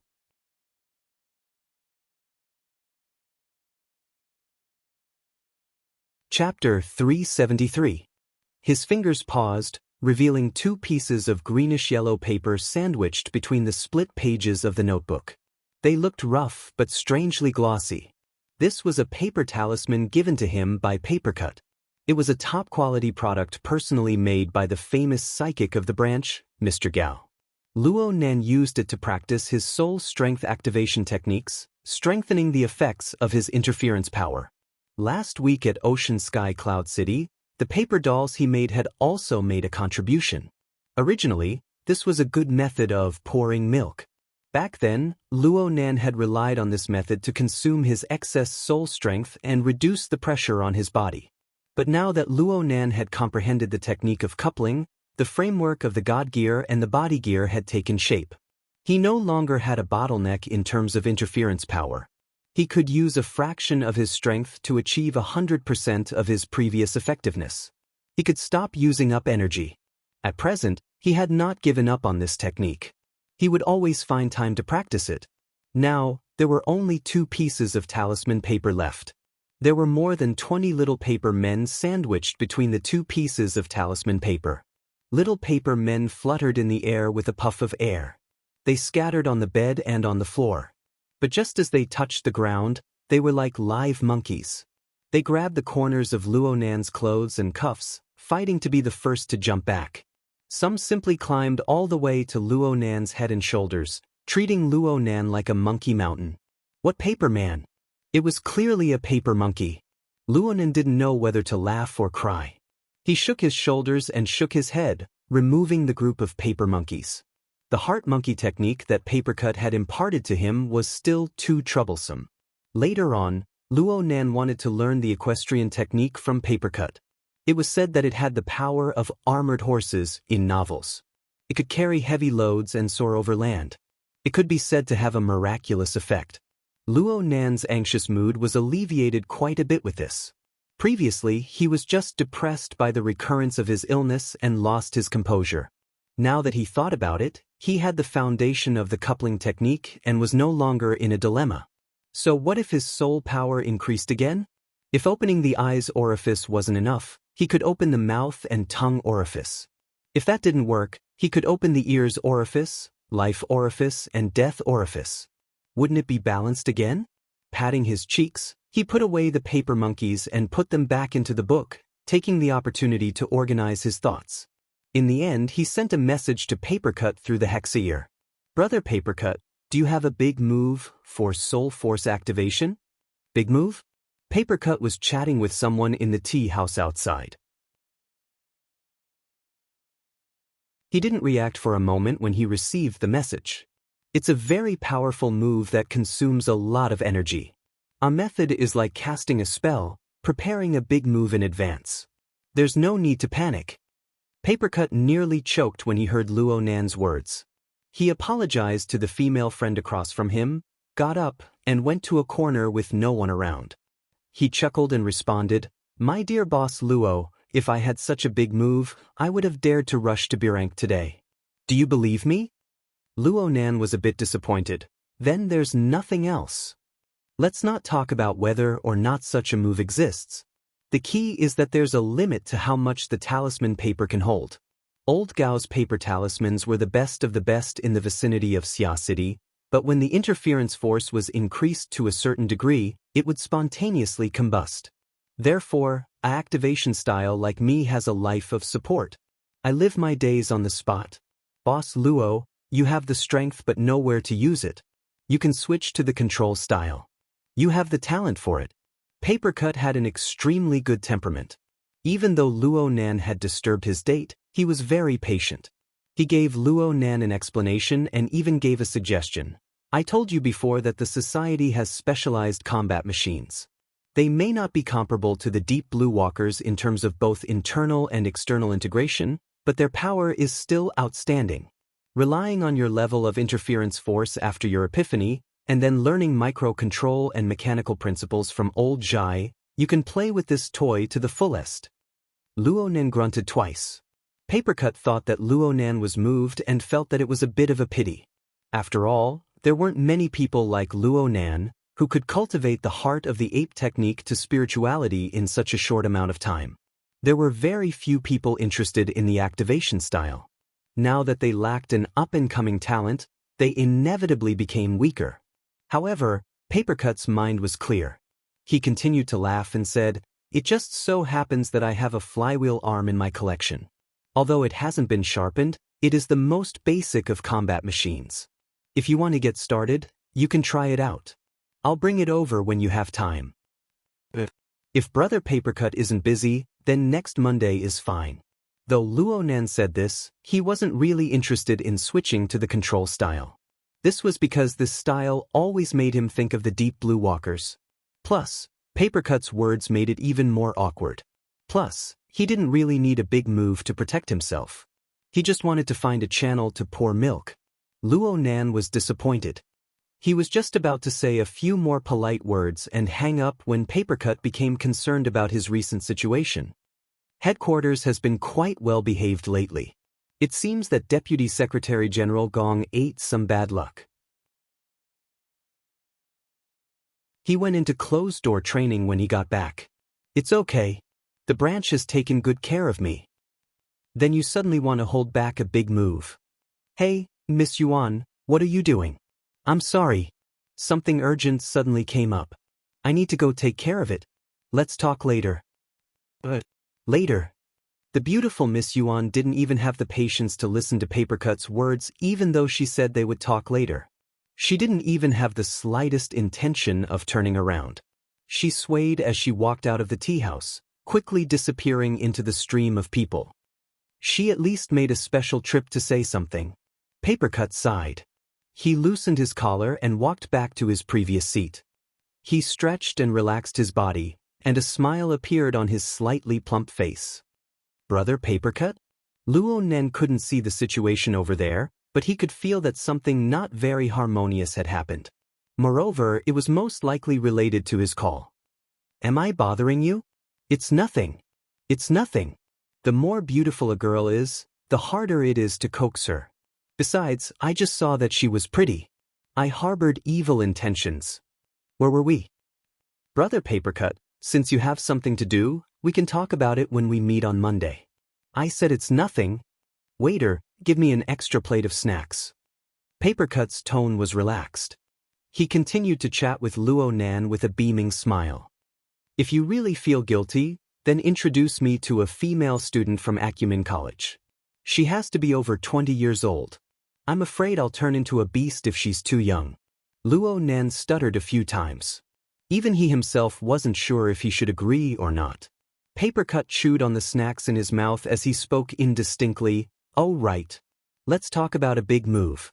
If you really want a big move, you don't need to look for it in the activation class. Open your mind. There are many things under the heavens that are suitable for you. For example, you can pay attention to an honor point mission from headquarters. The serial number is RT8313. There might be a pleasant surprise there. Headquarters. Luo Nan was instinctively a bit afraid. Papercut could understand, so he eased Luo Nan's mind and said, the mission is hung in headquarters, but its roots are in our Xia city. You'll know when you see it. The Hexaear was able to completely achieve telepathic control in this sort of operation. A thought flashed through Luo Nan's mind as he and Papercut spoke, and the interface switched to the official mission release board of the Wilderness Explorers Society.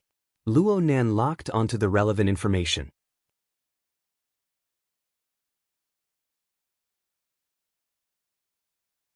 Chapter 374. Luo Nan scratched his head in his bedroom. He felt an inexplicable sense of familiarity.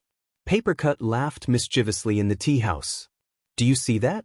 Her Majesty Empress Wu personally hung it up 3 years ago. The content is to collect soul force samples and analyze their basic properties and production principles. TSK, a big question. Luo Nan let out a sigh. No matter how big the hole in his brain was, he could only keep a respectful distance when encountering this sort of fundamental research that involved the essence of the problem. From this, one could see the foresight and boldness of an extraordinary. Right? 3 years ago, Her Majesty Empress Wu was not an extraordinary. However, Luo Nan didn't understand. What does this have to do with a big move? This is where Her Majesty the Martial Empress is awesome. She wanted to collect the soul force data of the entire world's ability users. Just like collecting fingerprints and DNA information, it was more or less a taboo. Even if the point reward was generous, not many people were willing to do it in the beginning, so the progress was rather slow. Later, she came up with an idea. You can look at Attachment 2, the payment agreement for information collection. Luo Nan didn't act according to Papercut's intentions. The familiar feeling grew more and more intense. He couldn't help but think hard. Where in the world have I heard this before? After all, his social circle was very narrow, and he didn't have many choices. Soon he slapped his thigh. The Martial Emperor's secret technique? Subdue the world by force. Papercut laughed again. You also know that it was Bamboo Pole who taught you. Yes, I have a rough idea. Luo Nan had indeed heard about this matter from the Notes on the Major Characters of the World course. As for why Luo Nan didn't think of Her Majesty Empress Wu for a time, it was because there were far too many marvelous deeds. Bamboo Pole, who taught the class, emphasized the description of many aspects of Luo Nan's character. Though this matter had a great impact, Bamboo Pole only spent a few minutes to explain it. He made the connection, the details, and so on. Then Bamboo Pole treated it as an extended assignment after class, letting Luo Nan do his own homework. Luo Nan was pressed for time, so he didn't really get involved. He passed it by mistake. At present, he only knew that in this event that shook the inner world, Her Majesty the Martial Empress had displayed her inconceivable boldness. On the mission issuance interface, she had publicly imparted an astonishing attack technique, which had instantly ignited the entire inner world. The current research on supernatural powers was still in its early stages, and some of the advanced research results had yet to be disseminated. Most of the ability users in this world were still in an instinctive state of ignorance about how to use their own abilities.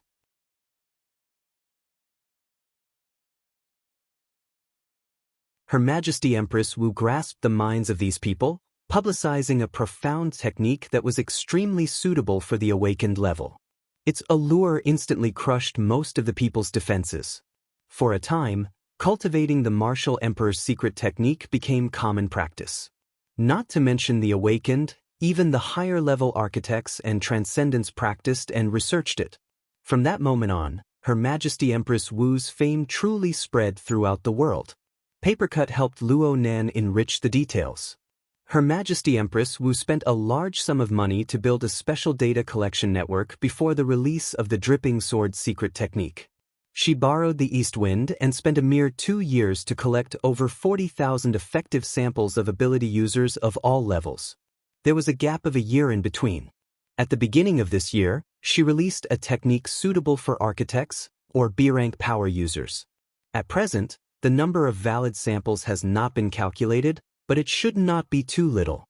I estimate that there should be at least 300 to 500 samples.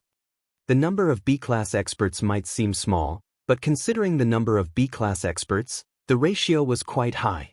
This is the 3rd year. Her Majesty Empress Wu has already advanced to become an extraordinary. We are all guessing that this year or next year, it is very likely that she will bring out an even higher level technique. Oh, the extraordinary level! How magnanimous! Luo Nan had to admire her. Although this sort of technique became a common commodity once it was released on the internet, it's still quite good to have a technique at your disposal. The more Papercut thought about it, the more reliable he felt it was. Next, he did his best to recommend. Her Majesty Empress Wu's technique is famous for being reliant on control. The same dripping sword can be used by one person to exterminate a powerful enemy like slaughtering a dog, while the other person can't even kill a chicken. There are situations like this. Your spirit enhancement is in the precision direction. I am very confident in your control. Dripping sword. Luo Nan finally opened attachment 2. He looked at the name of the technique displayed inside and muttered to himself for a time. You should learn it first. Her Majesty Empress Wu's techniques are more inclined towards the mental side. The requirements for the fleshly body aren't too high. It just so happens to suit you. I've learned the dripping sword. It really is out of the ordinary. At the very least, it has unexpected effects. As he spoke, Papercut sent over a file through the hexa ear. Her Majesty Empress Wu personally wrote the lecture notes for last year's intermediate training class. It has to do with the dripping sword. The introduction is extremely detailed. There are also on-the-spot demonstrations and demonstrations during the lecture. This is a treatment that only our Xia City branch can enjoy. Even a year later, we can sell it for tens of thousands of dollars to the outside world. There are also notes I made. You can take a look. After all, my talent in this field is limited. Thank you, Brother Papercut. Luo Nan knew that these class notes were very secretive things. For Papercut to be able to take them out showed his trust in Luo Nan. Papercut didn't care. This is nothing. I've seen your recent progress. Secretary He's arrangement of classes will involve this step as well. I'm just giving you special treatment ahead of time. Plus, I owe you a favor for the matter with old Zhai. Worker Zhai? Old Zhai is a capable person, but his talent in cultivation is far too lacking. He is always a bit away from awakening, so he can't enjoy some resources. Him being your teacher can be counted in honor points. If you exchange it for resources, your chances of success will increase. It doesn't matter if you succeed or not. You can at least give him a bit of comfort. Luo Nen didn't agree with this, saying, "You can't say it like that. Worker Zhai gave me supplementary lessons. He taught me even more. I still need to thank you, Brother Papercut, for finding me such a good teacher." "Tisk, it's so sour. Let's not flatter each other. I'll call old Zhai out one day, and everyone can have a good meal." "Okay." Luo Nen made a mental note of this. In this way, he would have 2 rounds with Papercut. It didn't matter, but introducing a female student. What a headache.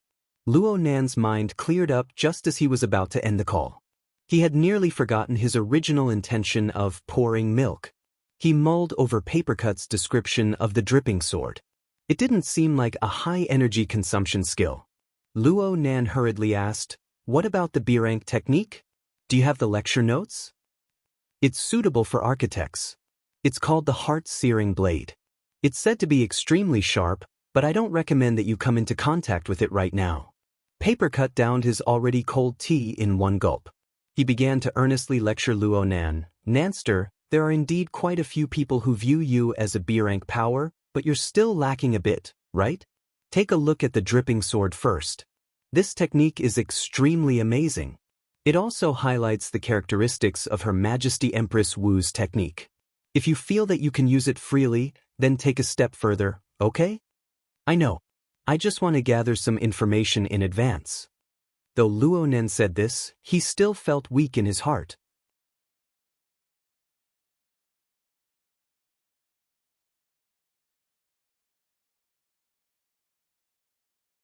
Chapter 375. Sister Yueyin? Luo Nan grew more and more diffident.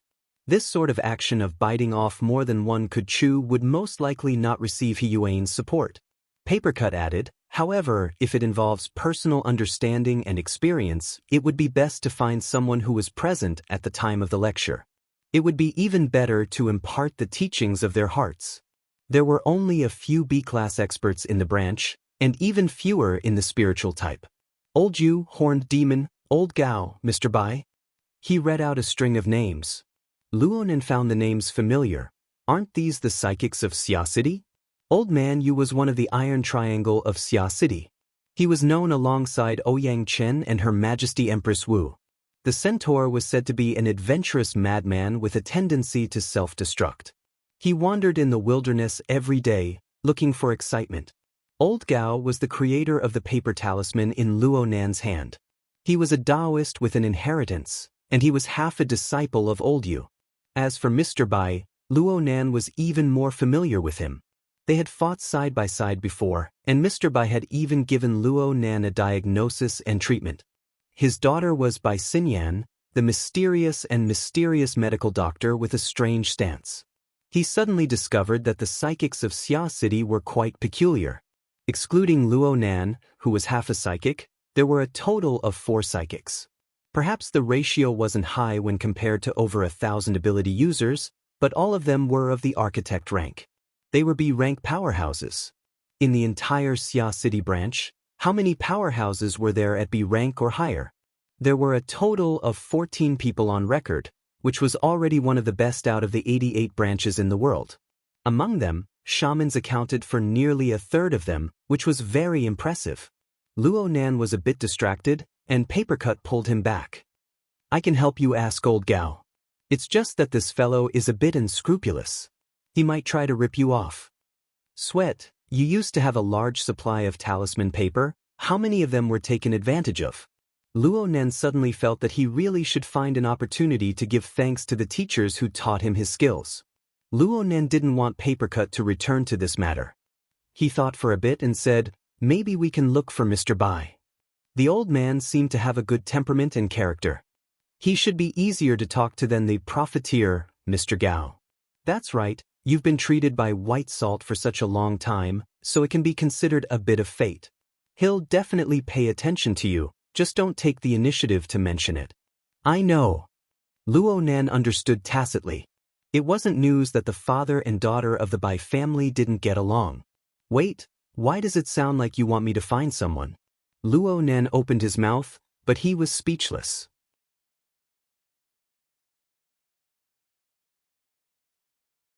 It was his own business, so of course he had to do it himself. However, with his otaku personality, he would feel great pressure even if he took the initiative to contact someone, let alone ask for help. After all, Mr. White was still his senior, and he wasn't that familiar with him. In any case, Luo Nan could no longer let Papercut do this for him. He could only grit his teeth and agree. It was also at this moment that he suddenly thought of something. If every time he went into seclusion to cultivate, he would have to lose control and spend a lot of energy to clean up after himself. Would it be worth it? Mrs. Luo Shuqing was a bit baffled during breakfast the next morning. She kept feeling that something was off with Luo Nan. In the end, he couldn't help but ask, "What are you so conflicted about?" Luo Nan tightly stuffed a large amount of meat into his mouth. When he raised his head, he had an innocent expression on his face. "Your eyebrows are all knotted, and you still say you're not conflicted?" Luo Nan swallowed the slice of meat with great difficulty. He continued to play dumb. "Are you conflicted?" "Oh, my forehead is fighting with the marginal lobes."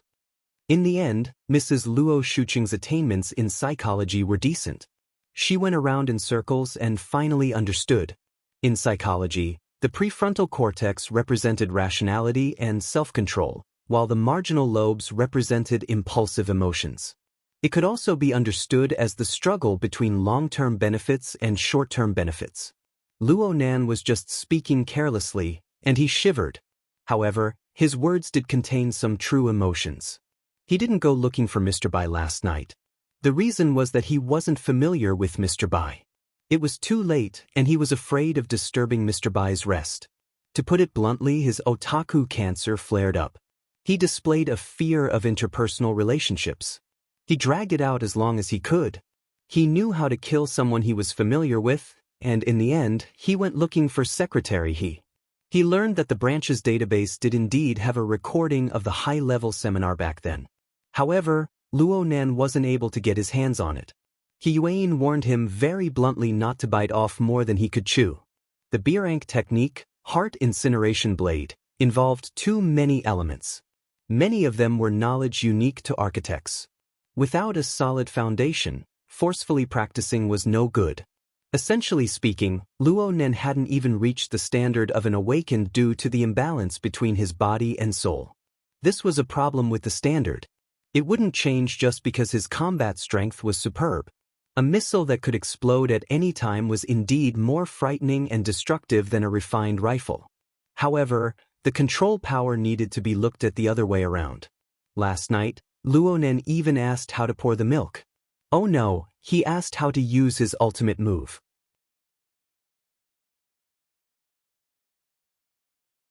In the end, He Yuan saw through his worsening condition of the imbalance between his body and soul. Only after tossing and turning for a while did he avoid the pain of inspection. He didn't get any results in his training that night. It was hard for Luo Nan to avoid feeling emotional. However, he had forgotten that his aunt had been paranoid these past 2 days. She was worried that Luo Nan had stepped into some domain. Luo Shuqing immediately became nervous when he heard his vague and suggestive words. "Did that firm come to recruit you again?" Luo Nan slapped himself in the face in his mind and cursed his foul mouth. He rushed to ease Luo Shuqing's mind. "Nope. I haven't contacted them for the past 2 days. They were just speaking carelessly." It would have been better if he didn't explain. The more he explained, the more Luo Shuqing became suspicious. She put down her bowl and chopsticks, wanting to understand the situation in depth. At this time, Mo Haiheng, who was swiping at the table and reading the newspaper, suddenly jumped out with a sentence. "Actually, if there's no danger, you can give it a try. Young people are just trial and error. Only by making mistakes can you gather effective information." He brought out the trial and error theory again, and this time he took it a step further. "You can go to their firm and try it out. See if it suits your heart. If you want to do it, then draft up a contract and bring it back for your aunt to help examine it. You're in high school now. Financial independence can be put on the agenda." Luo Shuqing turned to glare angrily at her husband, but she soon understood something. She furrowed her brows in silence.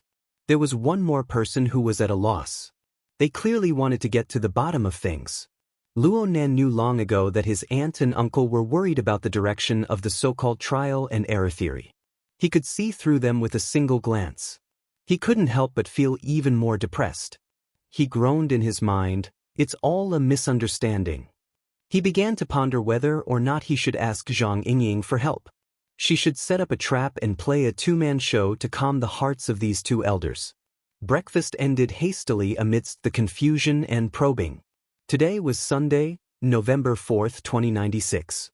The accidental injury in the morning seemed to have given a bad start to the day's schedule.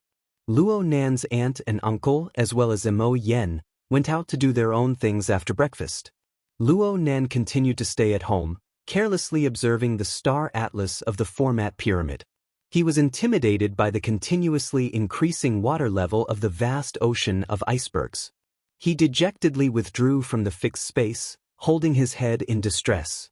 He couldn't delve any deeper into the homework related to formatting theory before he found a suitable channel to pour milk.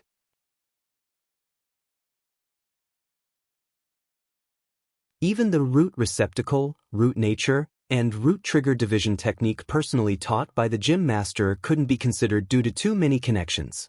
As for the internal refinement technique of the 9 orifices and 6 roots, Luo Nan had already mastered it during the morning class. There was no need to superfluously paint a snake with legs.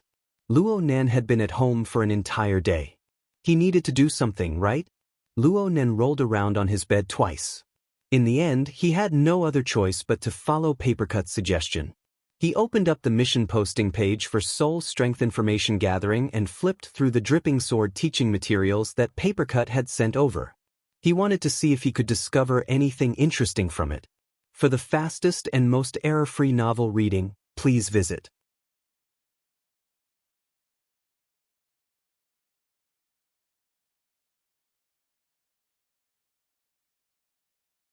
Chapter 376. It had to be said that Luo Nan's mood was quite high right now. Most of his thoughts last night were on the heart-searing blade, the legendary secret technique of pouring milk. He only skimmed a few glances at the C-rank technique, the dripping sword. He did not sink his heart into it. He only knew that this technique mainly condensed water vapor out of thin air to attack the enemy's weak points. It was a bit like the magicians in fantasy novels, but the sound and light effects were inferior. Right now, Luo Nan wanted to go deep into contact with this technique. He first looked at the original recording on Annex 2 of Headquarters RT-8313 mission. Speaking up to this point, he actually wanted to look at Annex 3 yesterday, but he did not have the authority to read it. He could only look at the summary and the like. Only ability users at the architect rank or above could see the full picture. How infuriating! Luo Nan grinned as he waited for the network to buffer. The demonstration recording on the Annex used the reality level of video and audio storage specifications. Its volume was enormous. Even with the special network form of the hexaear, a period of time was needed for smooth playback. The volume specification corresponded with its value. After all, this was a teaching demonstration for all ability users in the world, and it was done by Her Majesty Empress Wu herself. According to the suggestion of the hexaear's AI assistant, Luo Nan chose the reality mode with the best results. This was the function of the simulator on the 4th level of the psychic wave network. Right now, Luo Nan had already solved the problem of interference power. He could use the related functions without any pressure. He closed his eyes. After the darkness naturally descended, gentle light slowly seeped in. The light gradually deepened and changed. In the end, it formed a scene of interweaving gray and dark red.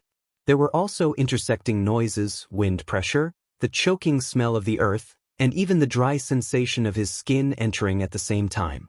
He was instantly brought to the vast and spacious wilderness.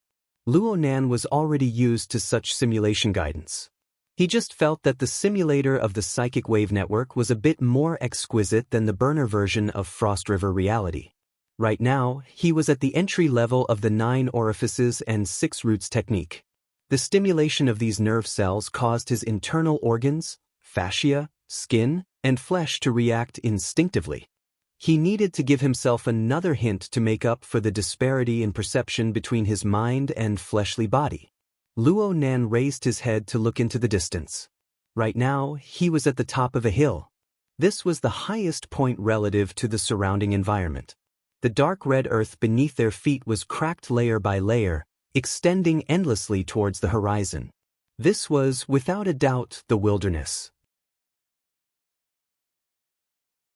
In the next second, Luo Nan's attention was involuntarily drawn by the bright, sharp and valiant slender figure in front of him.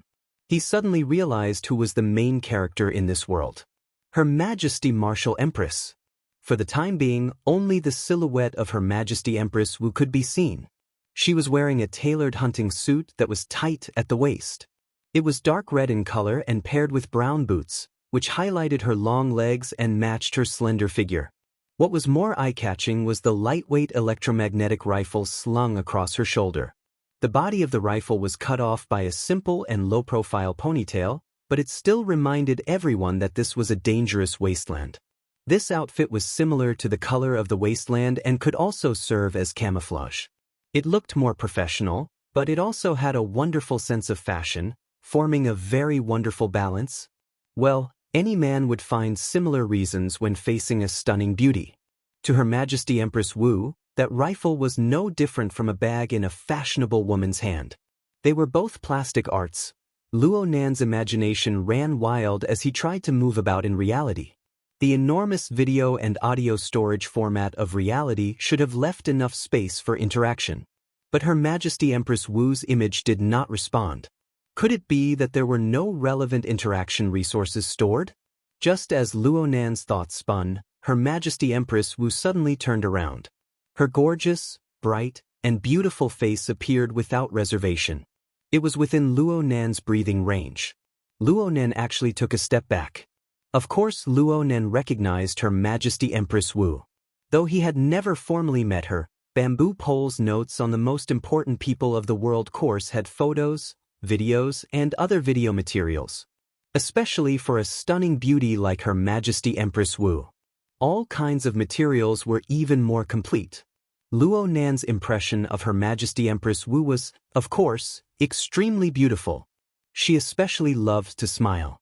In all kinds of video materials, Her Majesty Empress Wu always revealed a reserved, unrestrained, cordial, mocking, or fierce smile.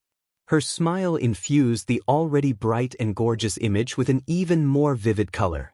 Luo Nan only believed that Bamboo Pole had specially chosen materials during the class.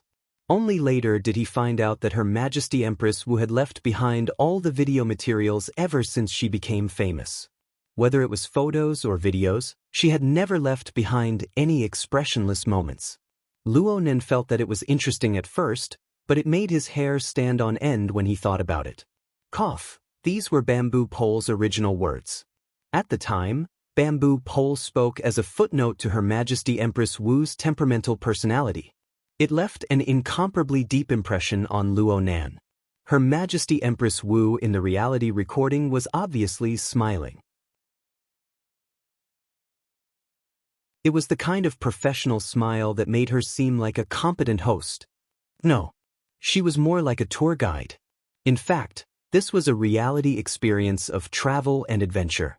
With the support of reality technology, those bold characters could completely greet Her Majesty Empress Wu before them. They could shake hands. They could even say a few flowery words.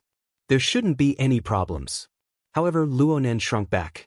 He shrunk back in great embarrassment. The beautiful face that was so close at hand gave him a tremendous pressure. Was it an incurable outbreak of otaku cancer?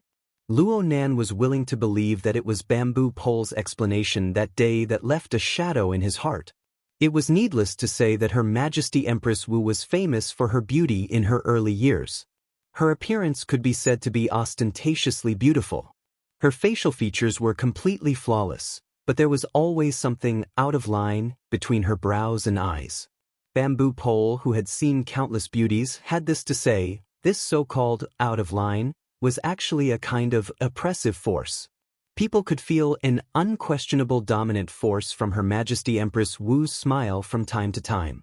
She was charming, and you would be infatuated.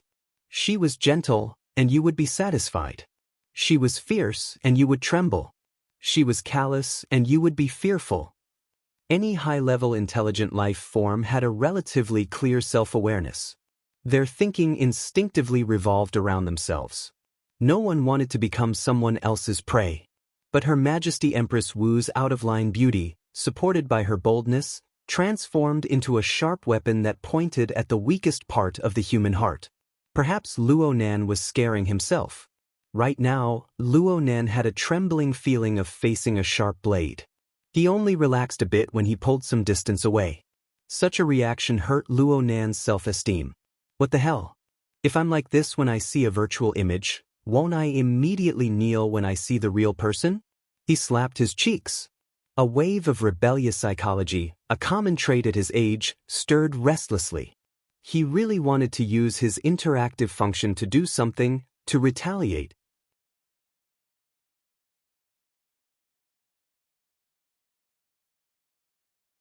Chapter 377. Our target has arrived. Her Majesty Empress Wu's side profile had slightly parted bangs and a low, fluffy ponytail style. She embellished a full sense of elegance, but the impact was reduced a bit. Compared to her breathtaking appearance, Her Majesty Empress Wu's voice was a bit calmer. It was a bit deeper, and she spoke a bit slower. Her enunciation was especially clear, and her tone fluctuated vividly. Combined with her smile, it made one wonder if there was some hidden meaning behind her words. Luo Nan felt even more nervous. He heaved a sigh of relief and turned his head to look at the foot of the hill. An ugly hairless monster had just appeared. Its shoulder height was definitely more than 2 meters, its body was fat, and it had long fangs. It was shaking its layers of thick skin and flesh as it silently rushed up. It was less than 50 meters away from them. The scene suddenly tensed up. Her Majesty Empress Wu explained unhurriedly, "This is a pleated wild boar. It's a low-level mutant commonly seen in the wilderness. It has practically no research value, but its skin is thick and its blood is long. Its impact force is extraordinary as well. When it's in a group, it's quite irritating." Her Majesty Empress Wu removed the portable electromagnetic rifle from her shoulder as she spoke. She didn't even take aim. She opened fire with one hand, confident and at ease. The metal bullet accurately struck the head of the pleated wild boar, the thinnest part of its skin. It embedded itself deeply, but soon the flesh squirmed and the bullet fell off. Blood flowed like a fountain, smearing its face. The pleated wild boar was a bit dizzy, but it shook its head. It still charged forward courageously, fully verifying the evaluation of its skin being thick and blood being long. Her Majesty Empress Wu's figure didn't move. She continued with a smile, "Pure physical impact isn't that effective. The firearms of the military require a certain degree of concentrated fire in order to be effective. However, as ability users, we can do this." The pleated wild boar's angry eye socket burst with blood just as her voice fell. This enormous mutant let out an extremely disproportionate shriek from its throat. Its body staggered and it nearly slipped. Luo Nan looked at its left eye socket. A bloody hole had exploded there. It was badly mangled and one eye was already blind. Luo Nan was baffled. What just happened? He didn't see Her Majesty Empress Wu make any unnecessary movements. The wild boar, which had lost one eye, became extremely manic. Even if there was a problem with the correct location, the speed of the galloping was even faster. It was at this time that an excellent video clip appeared next to Luo Nan in the form of an AR. It replayed the moment just now in slow motion, helping a rookie like Luo Nan to reconstruct the process. Her Majesty Empress Wu gave a synchronized explanation. The virtual screen clearly showed that when the pleated skin wild boar charged, translucent water droplets condensed in midair and pierced through the pupils, causing the fragile eyeballs to explode, but that was all. Her Majesty Empress Wu also said, "I just unleashed a dripping sword, but the effect wasn't too good. The reason why I'm doing this is to show everyone one thing. In practical applications, you shouldn't overestimate its lethality. After all, this is only an awakened level technique. If you don't use it properly, it will make the situation worse." It sounded very reasonable, but was it really not because of a mistake? Luo Nan had yet to walk out from the shadow of losing face. He couldn't help harboring a subtle thought and made malicious guesses. But in the next second, the other eyeball of the pleated wild boar, which was still 20 meters away, exploded. The situation seemed to be similar to last time. The pleated wild boar roared once more, but its roar was cut off halfway. Its thick and sturdy body lost its balance. It simply fell to the ground and slid forward. It lost all kinetic energy when it was around 5 meters away from Her Majesty Empress Wu. All that was left was the instinctive twitching of its limbs. Luo Nen gaped. This time he really didn't understand where the problem lay. At this time, Her Majesty Empress Wu took 2 steps forward. She was like a field researcher. She knelt on one knee next to the pleated wild boar, allowing the dry red earth to stick to her hunting clothes. Then her slender fingers swiped through the air, and the head of the pleated wild boar that was as hard as iron was cut apart. It was only this inhuman action that made people remember her identity as an extraordinary. Oh, she wasn't one 3 years ago. Luo Nen didn't know how many times he had been stumped by this train of thought. The dissection scene was very bloody, but it helped to restore the truth. It was as if Luo Nan was at the scene. He took 2 steps forward and saw that the brain of the pleated wild boar had completely turned into a paste. Forget a wild boar, even a giant elephant would be cleanly wiped out by this kind of damage. But why was the effect so different between the 2 times? Could it be that she was cheating?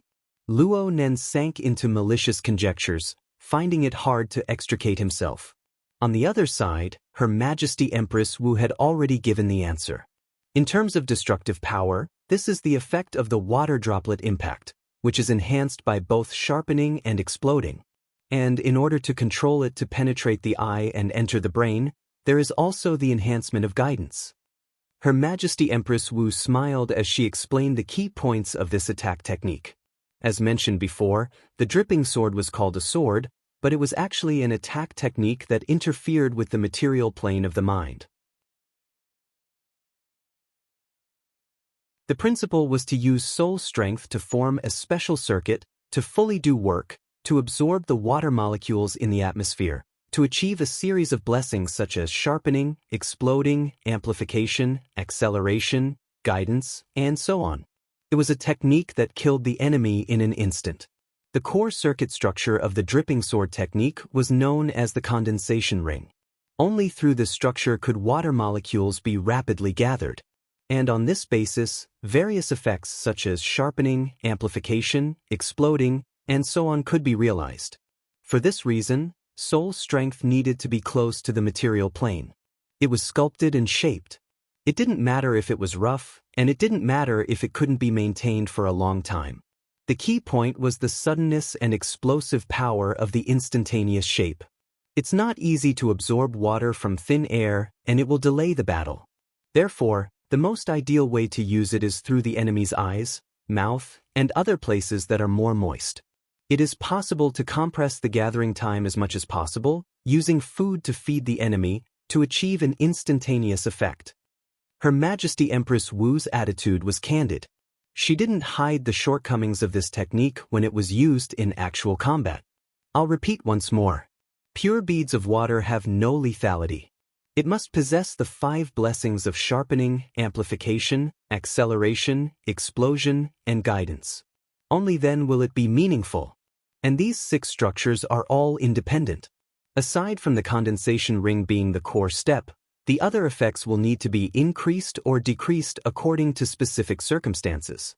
For this reason, one must maintain a high degree of calmness and clear-headedness in actual combat when using this technique. Unfortunately, quite a few people aren't able to do this. It has nothing to do with talent. It's just a matter of character. Wasn't character also a part of talent? Luo Nen really wanted to use the root receptacle, root nature, and root trigger division technique. He just learned to fight against Her Majesty Empress Wu. Unfortunately, this was meaningless. Her Majesty Empress Wu explained the 6 structural circuits one by one, including the condensation ring. She combined this with the magnified model on the virtual screen and a live demonstration. She explained the profound in simple terms and was very clear and easy to understand. The clarity of the reality level combined with the powerful playback function of the hexaear created an astonishing effect. Aside from theory, Her Majesty Empress Wu condensed the structural circuits in a casual manner. Even if she deliberately made them visible for the sake of demonstration, the fluctuations and changes of soul strength could still be sensed by others. This was not easy at all. No wonder the volume of the video file was enormous. How many resources would be consumed to reproduce such details? And there was certainly the specialized technology of the inner world inside.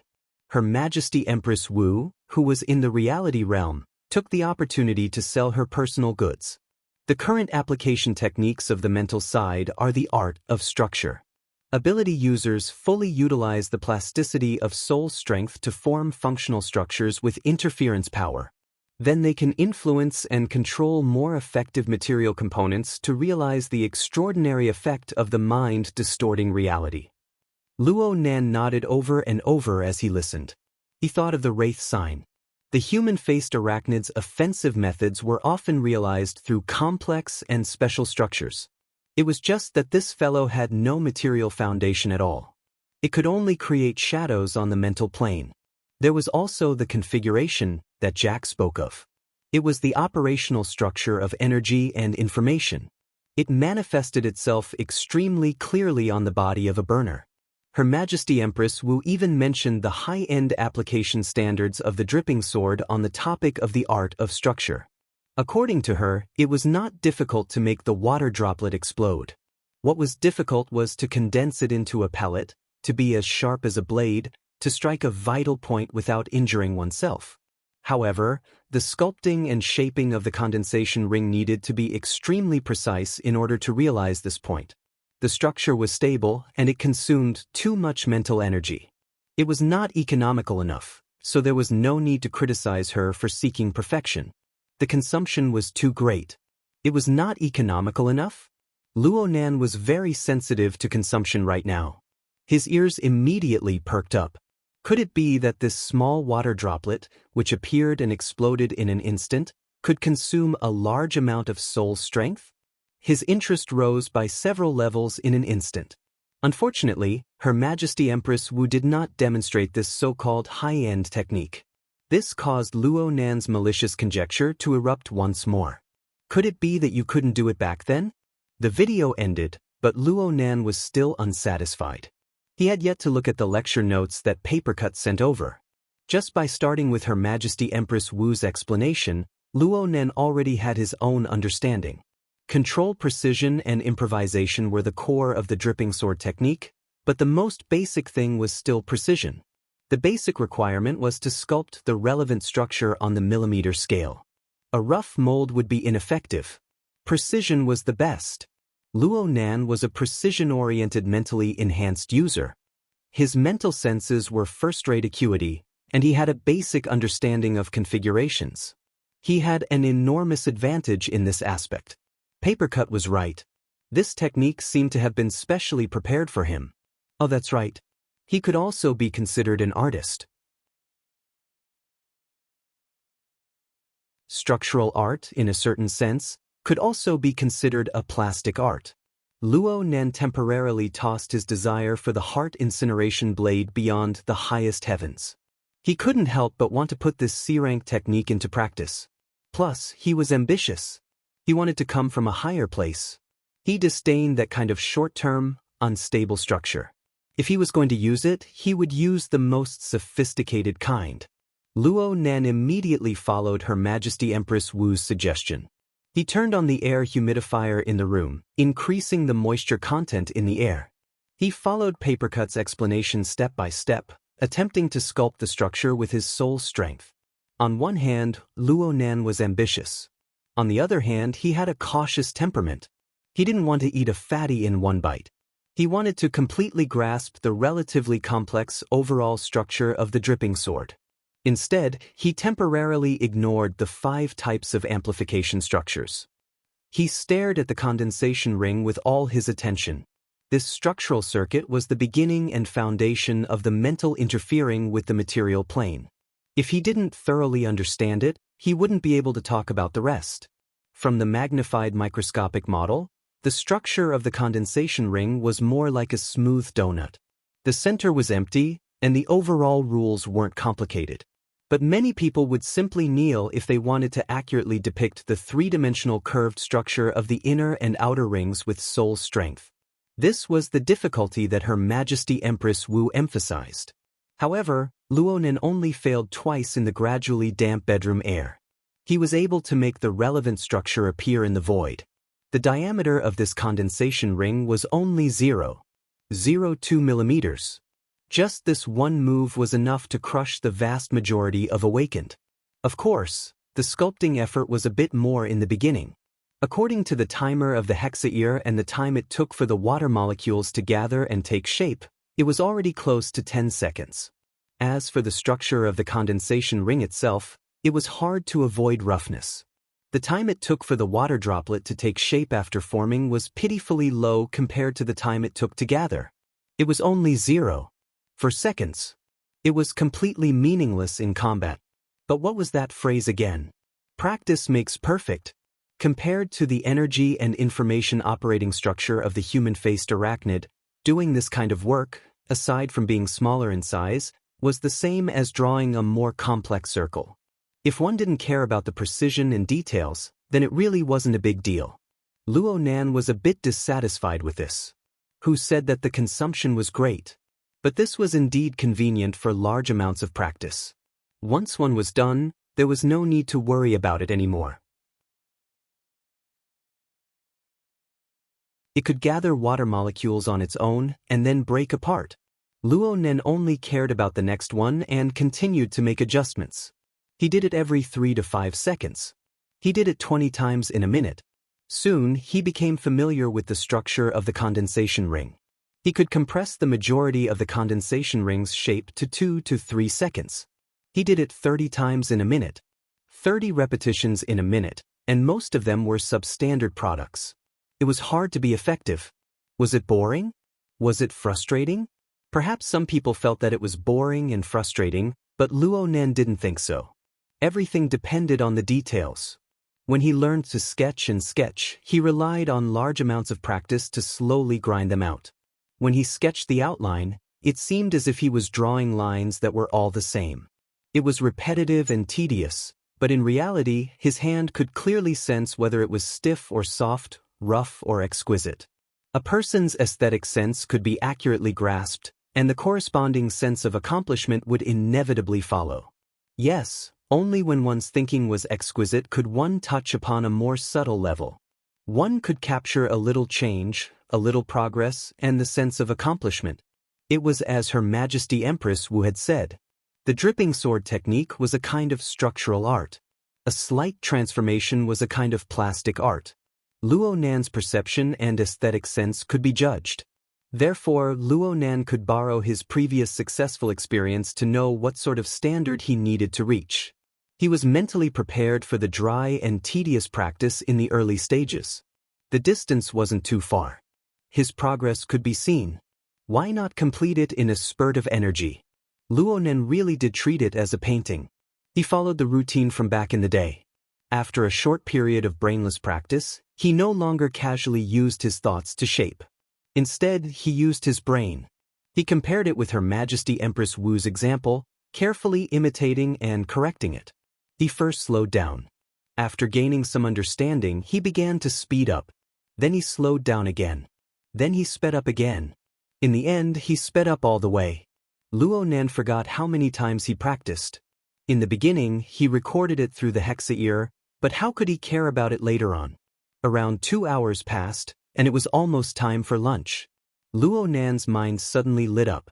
The brush and carving knife of his soul strength were extraordinarily smooth and quick. He practically couldn't feel the process of carving. A strand of thought was like a seal. It firmly pressed down, and the condensation ring was engraved on the boundary between the mental and material planes. You're tuning in to the Passion Pages YouTube channel.